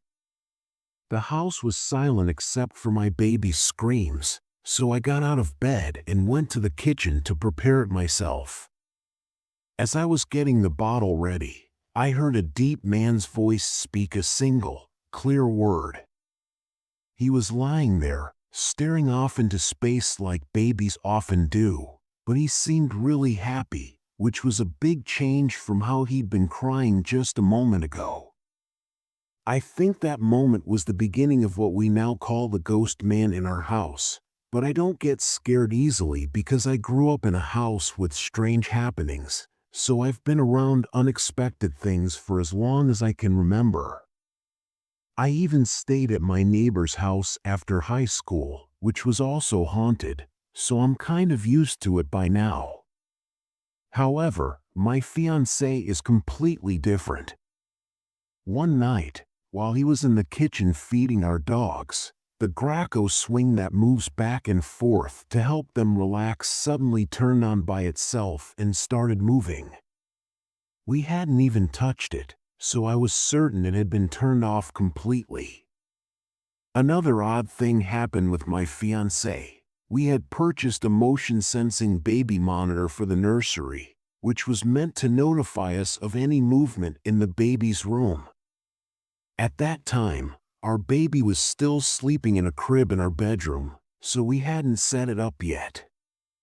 Or even plugged it, and even though it wasn't being used, moments like these were starting to happen more often, especially when my fiancé was around. The camera was set up in the nursery and the monitor was plugged in at my fiancé's desk so we could test how far it worked. Then one day I noticed the monitor was unplugged from the wall. I asked him why, and he said the motion sensor kept turning the screen on even though no one was in the nursery. It scared him, so he unplugged it. We soon realized that ghost man seemed very interested in our baby in the nursery. Then a few weeks later, my fiancé's parents came to visit and stayed in the guest bedroom, which is right next to the nursery. At that time, our baby was still sleeping in our bedroom, so there was no reason for us to use the nursery during the night. Then next morning, we were all sitting on the couch having coffee and chatting. My father-in-law asked how we slept, and I told him we slept fine. Then he said, "Really, I heard you guys going in and out of the nursery all night." My fiancé and I looked at each other completely confused. Neither of us had gone into the nursery during the night. I was sure of it because the baby was with us the whole time and we didn't need to grab anything from that room. My father-in-law was serious though and said he clearly heard footsteps and the sound of the door opening and closing. I told my father-in-law that it wasn't us, and he looked really serious. He said, "No, I heard one of you walk over to the nursery, open and close the door and rummage around inside. Then I heard someone leave the room, and it happened at least 3 times during the night." We both just stared at him for a moment, but we weren't surprised anymore. Things have calmed down a bit in the last few months, but every once in a while something odd still happens.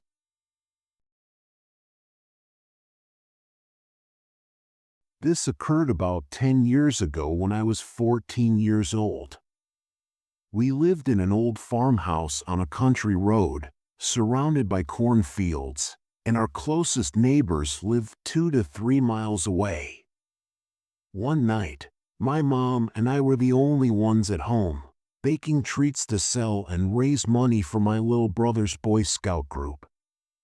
My dad and brother were out helping my uncle with some cows, if I recall correctly, so we were busy in the kitchen, talking and laughing when we heard a knock on the door. I felt a little uneasy, but assumed it was just my usual worries. My mom went to the door, and the knock came again, but this time it was a beat tap tap tap. My mom stopped, turned around, and looked pale. She then went back to the kitchen and went to the window that faced the porch. She went to the side where you could see the porch quite well, and she pulled the curtain a little so that no one could see her from outside. After that, she checked the driveway from the opposite side of the window. Making pie crusts didn't seem that vital at this time, so I halted what I was doing. Mom's eyes got big when she looked outside. Then she closed the curtain and stared at the floor. Her face showed both anger and fear. She took my wrist and led us to the closet, asking quietly if I had my cell phone. I did. Then from the closet she took out my dad's special Louisville Slugger baseball bat. Suddenly the person outside banged on the door really loud. I gasped. The little mom looked at me, telling me to be quiet, and took my arm. We went to my parents' bedroom, and she locked the door and windows. As we walked, Mom took my phone and started dialing while handing me the bat. She sat me down on the floor where I'd be out of sight from the door and opened the closet to get the gun case. She spoke quietly on the phone, but I was really scared and couldn't concentrate on what she was saying. She took out my dad's shotgun and loaded it fast. I looked at her, frightened. When she hung up the phone, she pulled me up again and led me out of the bedroom. We sneaked over to the other side of the house, where the bathroom was. I nodded, and she squeezed my shoulders, saying, "I'm going to block the door from the other side, and I won't remove it until I tell you it's safe." Mom handed me my phone and motioned for me to go inside. She put down the gun and looked at me while placing both hands on my shoulders. "You have to listen," she said. "Some guys are outside walking around the side of the house." I stared at her, my eyes wide, feeling shaky. "What do they want?" "I don't know, but you have to stay in here, lock the door, and don't come out until I say I get it." It seemed like a long time, but it was only 5 minutes. I heard her push the heavy quartz chest in front of the door, a box filled with quartz for many years. As I sat there, I heard 2 footsteps outside the window and 2 deep voices talking quietly. Were they really inside? Maybe no one was home, but no, there were at least 2 ladies. Heard them conversing at the door. I was crying a lot by this point, and I heard a man's voice in the house. I panicked and huddled into the bathroom corner when I heard my mom's voice on the other side of the bathroom door saying, "It's me, the sheriff's here. They're gone. I'm moving the trunk." I was terrified and started breathing quickly, but I covered my mouth with a towel to keep it quiet. "Who are these people?" Soon after, I heard another voice. "Guys, let's go." Charlie saw cops down the road. I got up, unlocked the door, and opened it. My mother and the sheriff were relocating the trunk, so I hurried to her arms and we hugged. The sheriff informed me that additional cops were pursuing the van and that he wanted to interrogate my mother and me. My mother gave a nod, and we proceeded to the kitchen, where the scent of burned cookies filled the air. The sheriff questioned us, and that's when I learned what my mother saw when she looked out and saw the man knocking on our door. She immediately realized something was wrong because he was wearing casual clothing, gym shorts and a tank top, not what a salesman or a church representative would wear when they were visiting. My mother assumed that his car had broken down or something, and he needed help, but when she looked out into the driveway, she saw something that alarmed her: a van parked in our driveway, and although both men were still inside, the van was rocking a little, as if there were more people inside.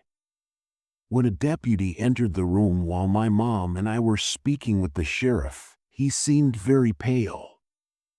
He turned to face my mom, the sheriff, and me and said, "Sir, we caught up with the van. They lost control and swerved into the ditch.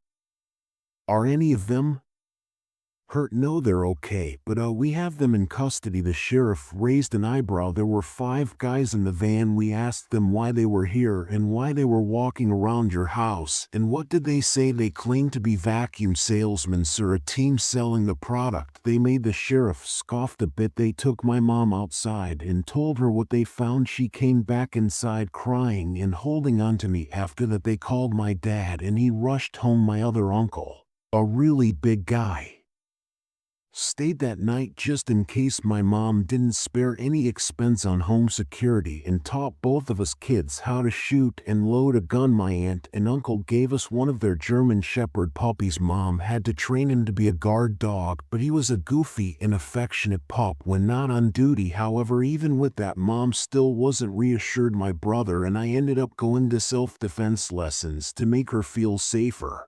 It wasn't until a few years later, while we were making cookies and homemade candy for a Christmas party, that I finally asked my mom about what was in the van. She was surprised that I asked, but knew I would find out eventually. So what was in the van? They found rope, tape, burlap sacks, and even sedatives. After taking the guys back in hours of questioning, one of them finally broke and admitted they were having no luck catching anyone in town, so they went to rural areas.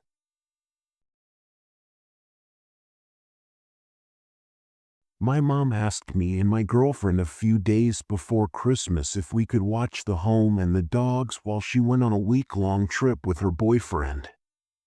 We said yes, and the first few days went rather well. My girlfriend and I were relaxing on the couch 3 nights after we started staying at my mom's house, which is on the outskirts of a small town in upstate New York. Other than the occasional road construction, not much usually happens there.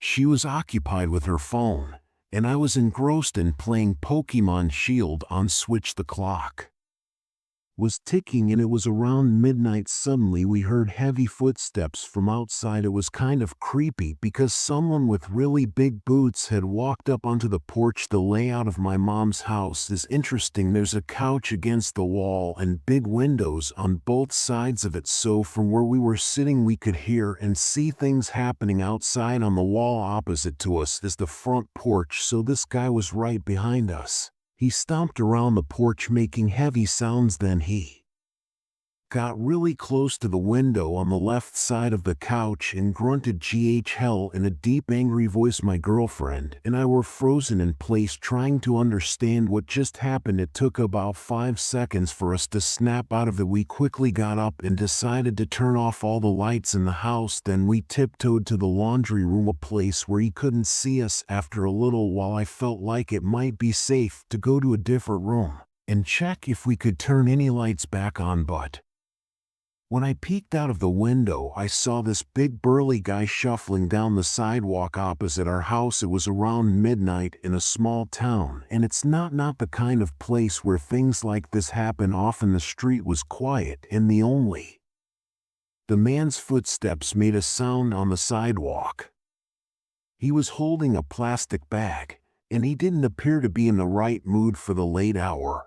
Keep in mind that it's really late at night in a small town, so there aren't any businesses open for him to acquire one. The guy keeps doing this strange shuffle while holding the bag. Then all of a sudden he starts moving really fast in a funny way across the street toward the parking lot near my house, and then he disappears. I go back to the laundry room and told her about what I saw. Then I bring her back to the window where I was looking to see if we can find the guy again, but he's not there. We check other windows in the house to see if he's outside any of those. My girlfriend looks out her window on the other side of the house, and that's when she saw him. But he's walking away. We talk about whether we should call the cops, and then suddenly we hear knocks on the door on the other side of the house. We rush over, and the doorknob is jiggling like someone is trying to open it, but luckily it was locked. Then one of my mom's dogs, a small rescue pup, starts barking like crazy and growling at whatever's on the other side. He has a really loud screechy bark, and I think that scared the person away. We called my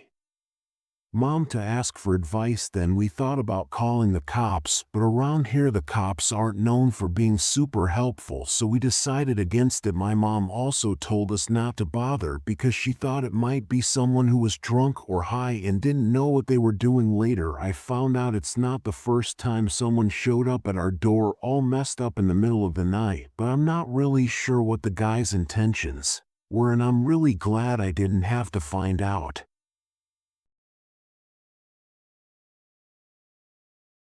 I used to live with my ex-boyfriend in a small apartment in Paris. Our relationship was not good. It was full of problems and sometimes violent. Also, I was sick and couldn't go out with my friends, so I spent a lot of time on the internet. I didn't have many friends because most of them left me when I got sick. But one day when I had a big fight with my boyfriend, I felt really sad and lonely.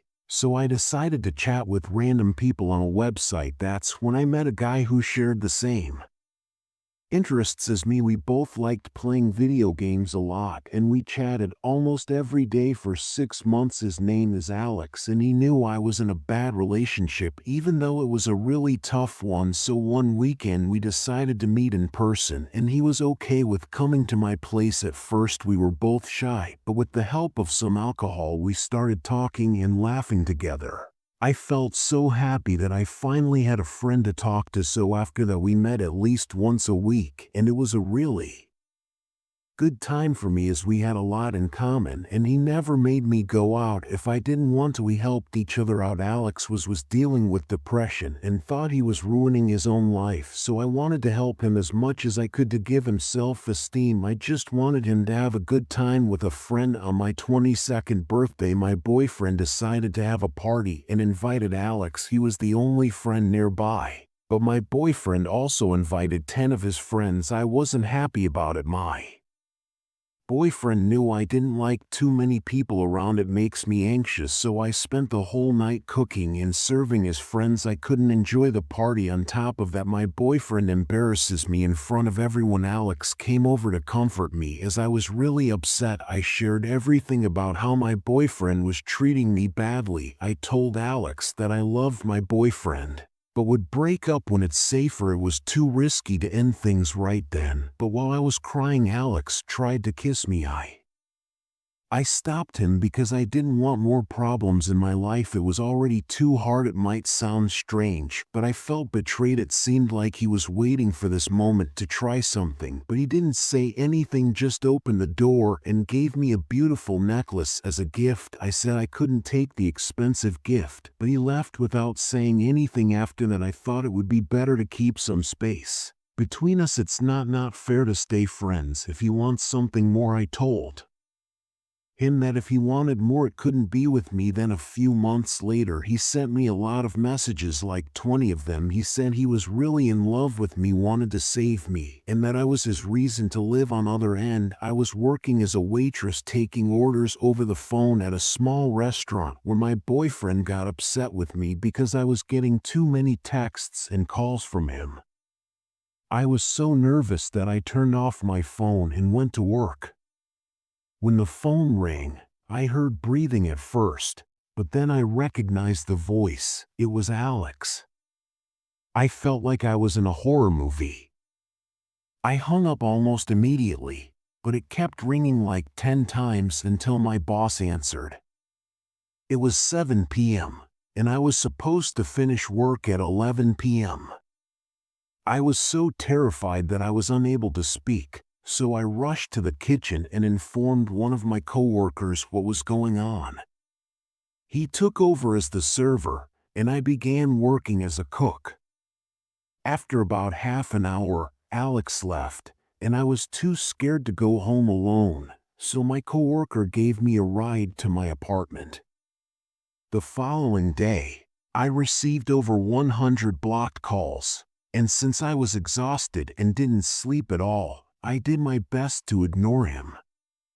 A month later, he made numerous attempts to visit my workplace, but I ignored him in the hopes that he would understand and leave me alone. When he didn't stop, I became frightened and tried to report it to the police, but they were unable to assist.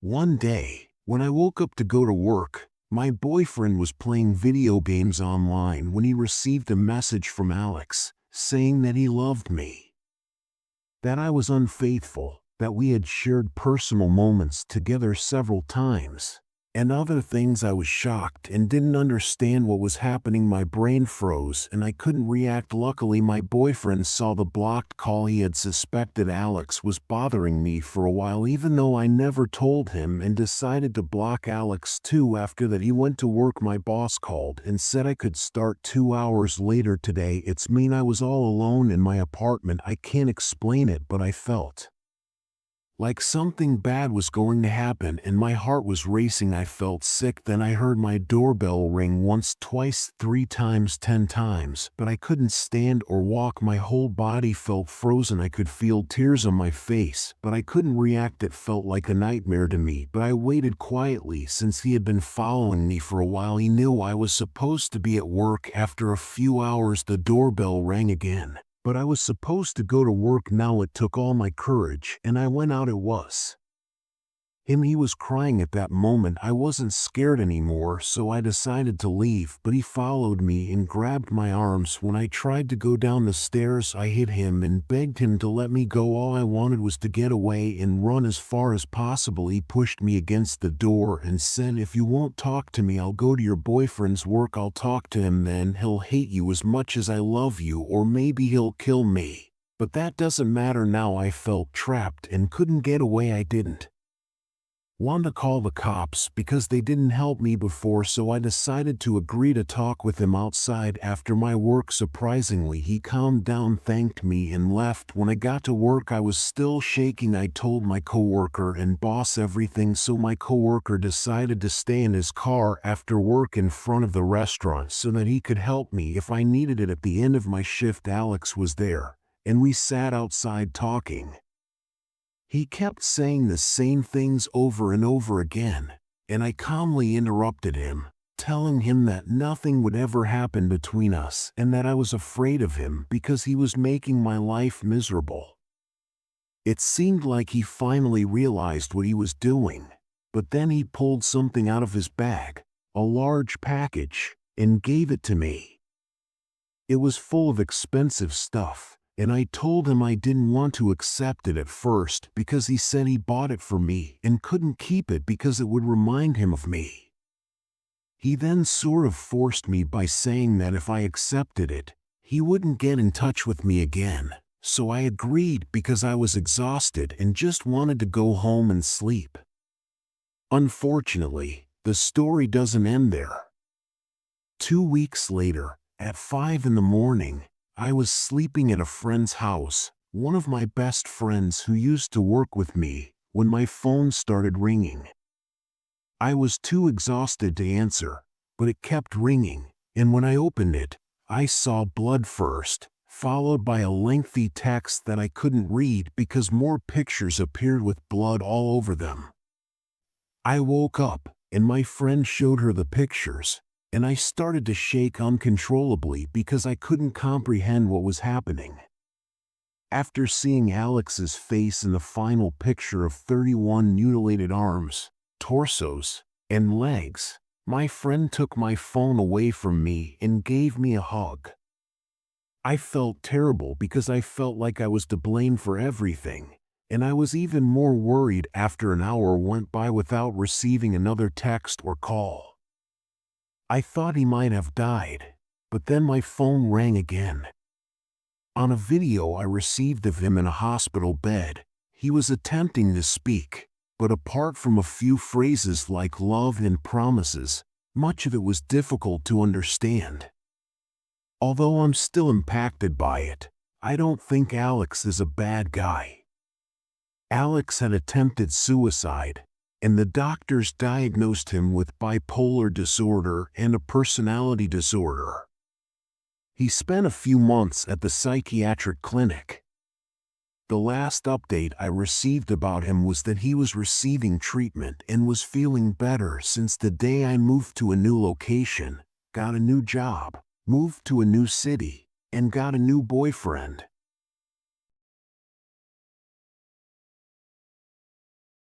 This occurred more than 10 years ago while I was in school. Like many students, I didn't have much money apart from my part-time work, so I took care of homes and dogs as one way to get additional money. Since I'm an animal lover, I accepted this couple's request to watch their house a few days before they returned from their trip. The person who was supposed to do it before me canceled for an unspecified reason, but they told me they would pay for 2 weeks even though I would only be staying for a week or less, so it was a good deal. The house was lovely, but it was near a neighborhood that was notoriously unsafe due to crimes like break-ins and robberies, so I wasn't too concerned because I assumed nothing bad would happen to me. The first 4 nights were fine because I was young and naive, watching movies, using the jacuzzi, and generally having a good time. The owners were supposed to return on the 5th day, so I went to check on the dog pretty late at night. However, they called me at around 10 p.m. to let me know that their flight had been delayed, so they were staying in a hotel and driving back the following morning. They asked if I could stay there again that night, and I said that I was fine. Since I still live with my parents, I contacted my dad to let him know what I was doing since I had already arrived at the home and my overnight bag was still in my vehicle. I felt exhausted and went to bed at approximately 1 a.m. I heard a window break. There was noise and what seemed like footsteps running down the hall. The first thing I did was grab my phone and press the redial button. Because of my old Motorola phone, redialing was easy. I just pressed one button. I called my dad last, hoping he would wake up if the phone rang. Then I put the phone between the headboard and mattress so that if my dad answered he could hear what was happening. I had just done that when the first guy burst through the bedroom door. I could see his silhouette in the dim light, and in his hand there was a knife glinting. When he spotted me, he raised the knife and started moving in my direction. Now, it's important for those who might not know much about South Africa and crime. Their robberies and house invasions can be really brutal, and violent people can end up getting hurt badly or even killed if they try to fight back or don't cooperate with the robbers. So without even having time to think, my instincts kicked in and I quickly lifted my legs as he approached. When he got close, I swung both legs out with all the strength I could muster. Just to give you an idea, I'm not a small person. I am 6 feet 3 inches in and back then I weighed around 220 pounds. Staying fit and strong was a big part of my routine as I hit the gym whenever I wasn't at work or school. So when I kicked the guy, he flew and hit the wall. Thankfully, the knife he was holding went flying out of his hand. Without wasting a moment, I pounced on him, driving my right knee into his face and pushing his head against the wall. I knew my survival depended on it, so I applied extra force. The guy fell down like a heavy sack of potatoes, but before I could stand up, I heard a sound, the click of a pistol. I got really scared and couldn't move. The only thing I could think was that if he shot me, I'd rather not live with a disability or have to depend on others to take care of me. He stood there holding the pistol to my head, and it felt like a really long time, even though it was probably less than 10 seconds. I stayed still, not moving. Then he spoke in not so good English, telling me to lie face down on the bed. I got scared, but I figured if he wanted to shoot me, he would have done it already, so I followed his instructions. Then he tossed a blanket over me and I rolled into a ball against the wall so that my arms and legs could defend my body if they tried to harm me. At that moment, I forgot that I had called my father, and the first guy I had kicked was still on the ground. Then someone else came in, and they spoke a language that sounded to me like Portuguese. I couldn't understand what they were saying, but I recognized the language because we used to go to Mambika a lot for holidays, and that's the main language there. One guy tried to help the guy I kicked while the other guy started grabbing things and stuffing them into a big bag. Then around this time I heard tires screeching and a car came really fast. The car stopped right in front of the gates, and I heard someone scream. It was my dad. The three guys inside the house got scared and ran out the back door trying to jump the fence, but my dad started shooting towards them. I'm sure my dad purposely didn't hit them because if he wanted to he could. While I went inside, my dad called the police. It took them over an hour to arrive, giving some excuse about not having a vehicle available. At that point I had calmed down a bit and began searching for the dog, but I couldn't find her anywhere, so I took a flashlight from my dad and started checking the yard. When I reached the corner, I saw her lying on the ground. When I got to her, my heart sank. She had passed away. Later examinations showed that she was poisoned. In my country, poisoning dogs is unfortunately a common thing when a house or area is targeted for a break-in or robbery. I was really angry and sad, but the police didn't seem to care much and barely paid attention. When we gave our statements, I grabbed my bag phone and tried my best to secure the house without touching anything, but the story doesn't end there. About 7 or 8 months later, the detective called me. They had caught the guys, so I needed to go to a lineup to identify them, but I told her that I didn't see their faces because it was dark, and after one of the guys held a gun to my head, so I hid under the blanket and couldn't see anything. She assured me they caught them using fingerprints and would show me the evidence beforehand. It might not be the ethically correct way, but they wanted to gather as much evidence as possible against them, and you'll understand why in a moment. I went to the police station, but it's not like in the movies. There's no one-way glass or separate room. They brought the three guys into the room and had them stand against the wall. The one who I later found out was the leader, the one I needed to identify, looked at me with a level of hate I had never seen before in my life. He had the eyes of someone who would harm you without hesitation. His name was Joseph Dragon. After we left the room, the detective gave me a copy of his criminal record. Among other things, I believe he was charged with 4 charges of murder and 8 or 9 counts of attempted murder. Over 100 instances of home invasions, robberies, and indecent assaults against women, as well as many assaults and aggravated attacks. The detective told me that things might have been considerably worse for me that night if I hadn't moved fast to take him down, which shocked me.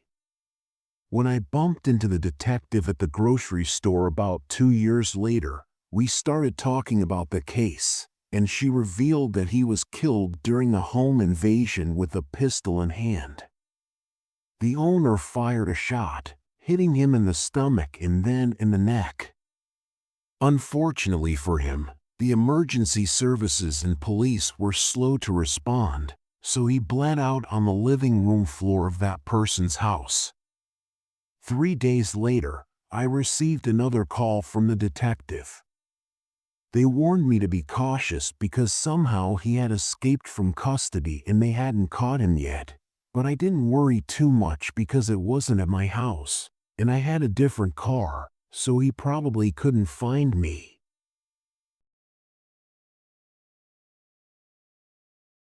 I went to an anime convention with my friends when I was 20 years old. Since my 21st birthday was only a month away, my roommate said I could have a lot of drinks as long as I stayed in our room or left with someone I trusted.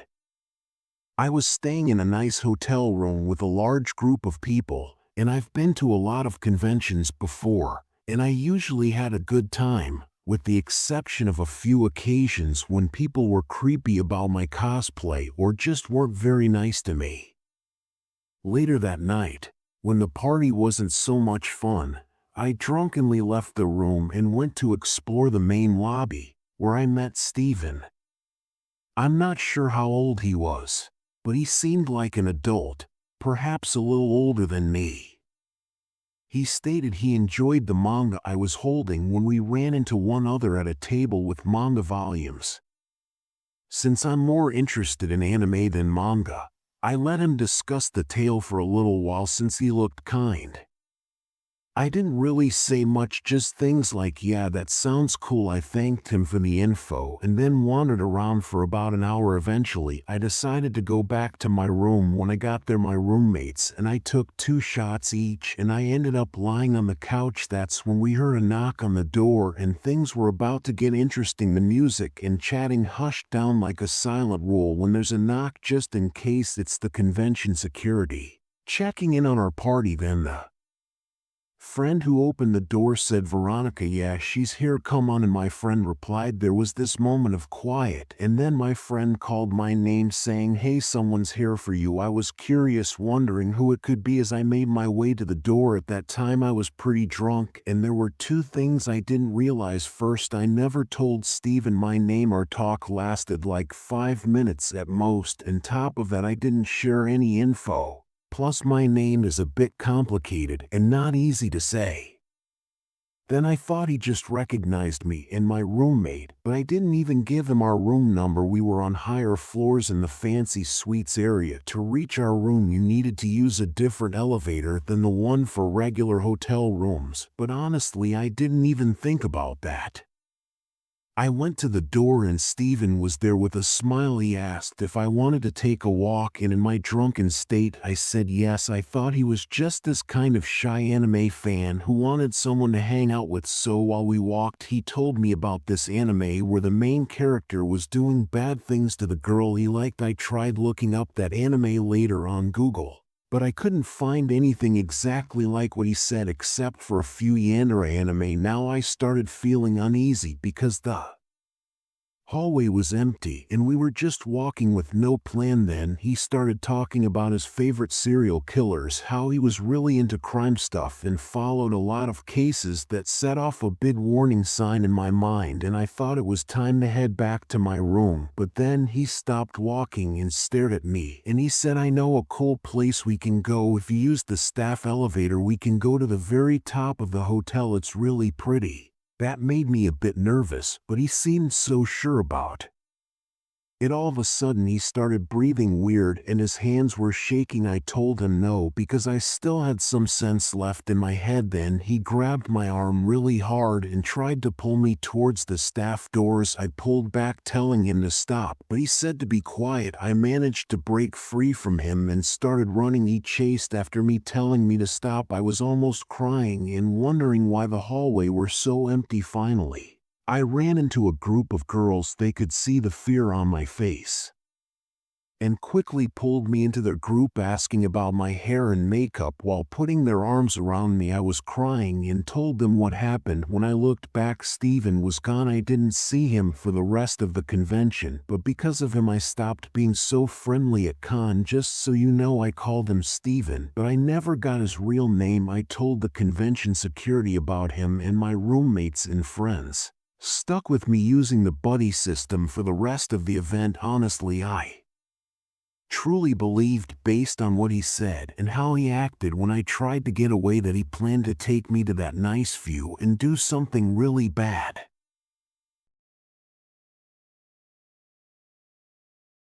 I went to an anime convention with my friends when I was 20 years old.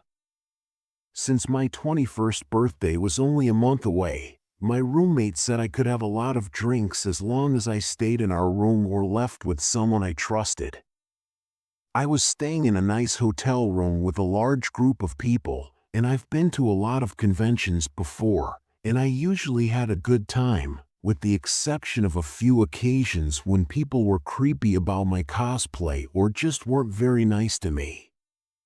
Later that night, when the party wasn't so much fun, I drunkenly left the room and went to explore the main lobby, where I met Steven. I'm not sure how old he was, but he seemed like an adult, perhaps a little older than me. He stated he enjoyed the manga I was holding when we ran into one other at a table with manga volumes. Since I'm more interested in anime than manga, I let him discuss the tale for a little while since he looked kind. I didn't really say much, just things like, "Yeah, that sounds cool." I thanked him for the info and then wandered around for about an hour. Eventually, I decided to go back to my room. When I got there, my roommates and I took 2 shots each and I ended up lying on the couch. That's when we heard a knock on the door and things were about to get interesting. The music and chatting hushed down like a silent rule when there's a knock, just in case it's the convention security checking in on our party. Then the friend who opened the door said, "Veronica, yeah, she's here, come on," and my friend replied. There was this moment of quiet, and then my friend called my name saying, "Hey, someone's here for you." I was curious, wondering who it could be as I made my way to the door. At that time I was pretty drunk, and there were two things I didn't realize. First, I never told Steven my name. Our talk lasted like 5 minutes at most, and top of that I didn't share any info. Plus my name is a bit complicated and not easy to say. Then I thought he just recognized me and my roommate, but I didn't even give him our room number. We were on higher floors in the fancy suites area. To reach our room you needed to use a different elevator than the one for regular hotel rooms, but honestly I didn't even think about that.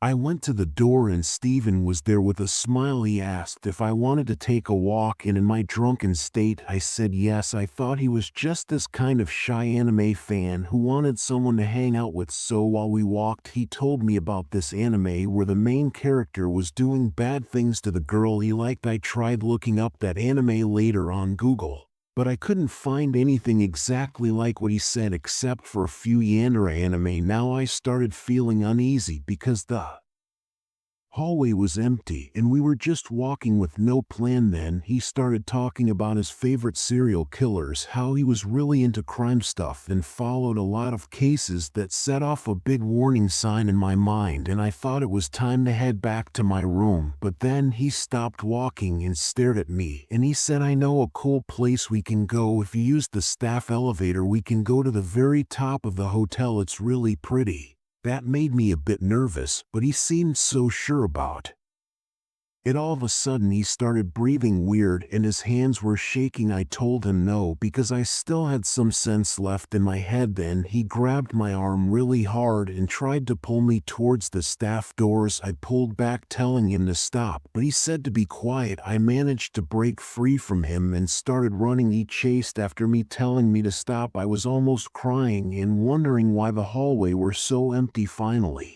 I ran into a group of girls. They could see the fear on my face and quickly pulled me into their group, asking about my hair and makeup while putting their arms around me. I was crying and told them what happened. When I looked back, Steven was gone. I didn't see him for the rest of the convention, but because of him I stopped being so friendly at con. Just so you know, I called him Steven, but I never got his real name. I told the convention security about him, and my roommates and friends stuck with me using the buddy system for the rest of the event. Honestly, I truly believed, based on what he said and how he acted when I tried to get away, that he planned to take me to that nice view and do something really bad.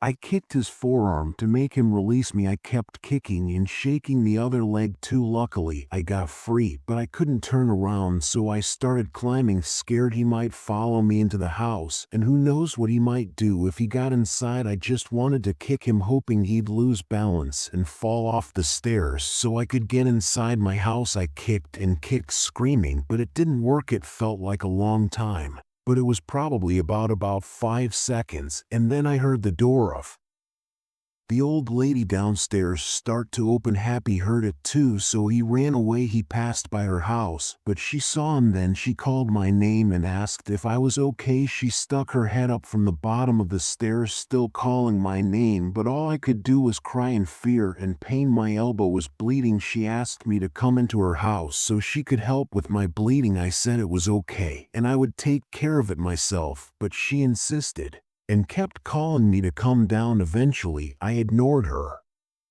climbed the stairs with difficulty, and got inside. After about an hour, I cleaned up, felt a bit calmer, and cautiously went to the old lady's house. I knocked and she opened the door. I asked her not to tell my parents anything because if my dad knew, he might really hurt the guy. I explained that Happy was just not right in the head and my dad shouldn't go to jail for someone who's not thinking clearly. She promised not to tell my family. And that was the end of it. Over the next 2 years he changed again, but this time he wouldn't even look me in the eyes. I would be walking and he was walking towards me, but he would turn around and go another way. For the first few months, I was afraid that he may be lurking around a corner or something, but it turned out that he just didn't want to be seen by me.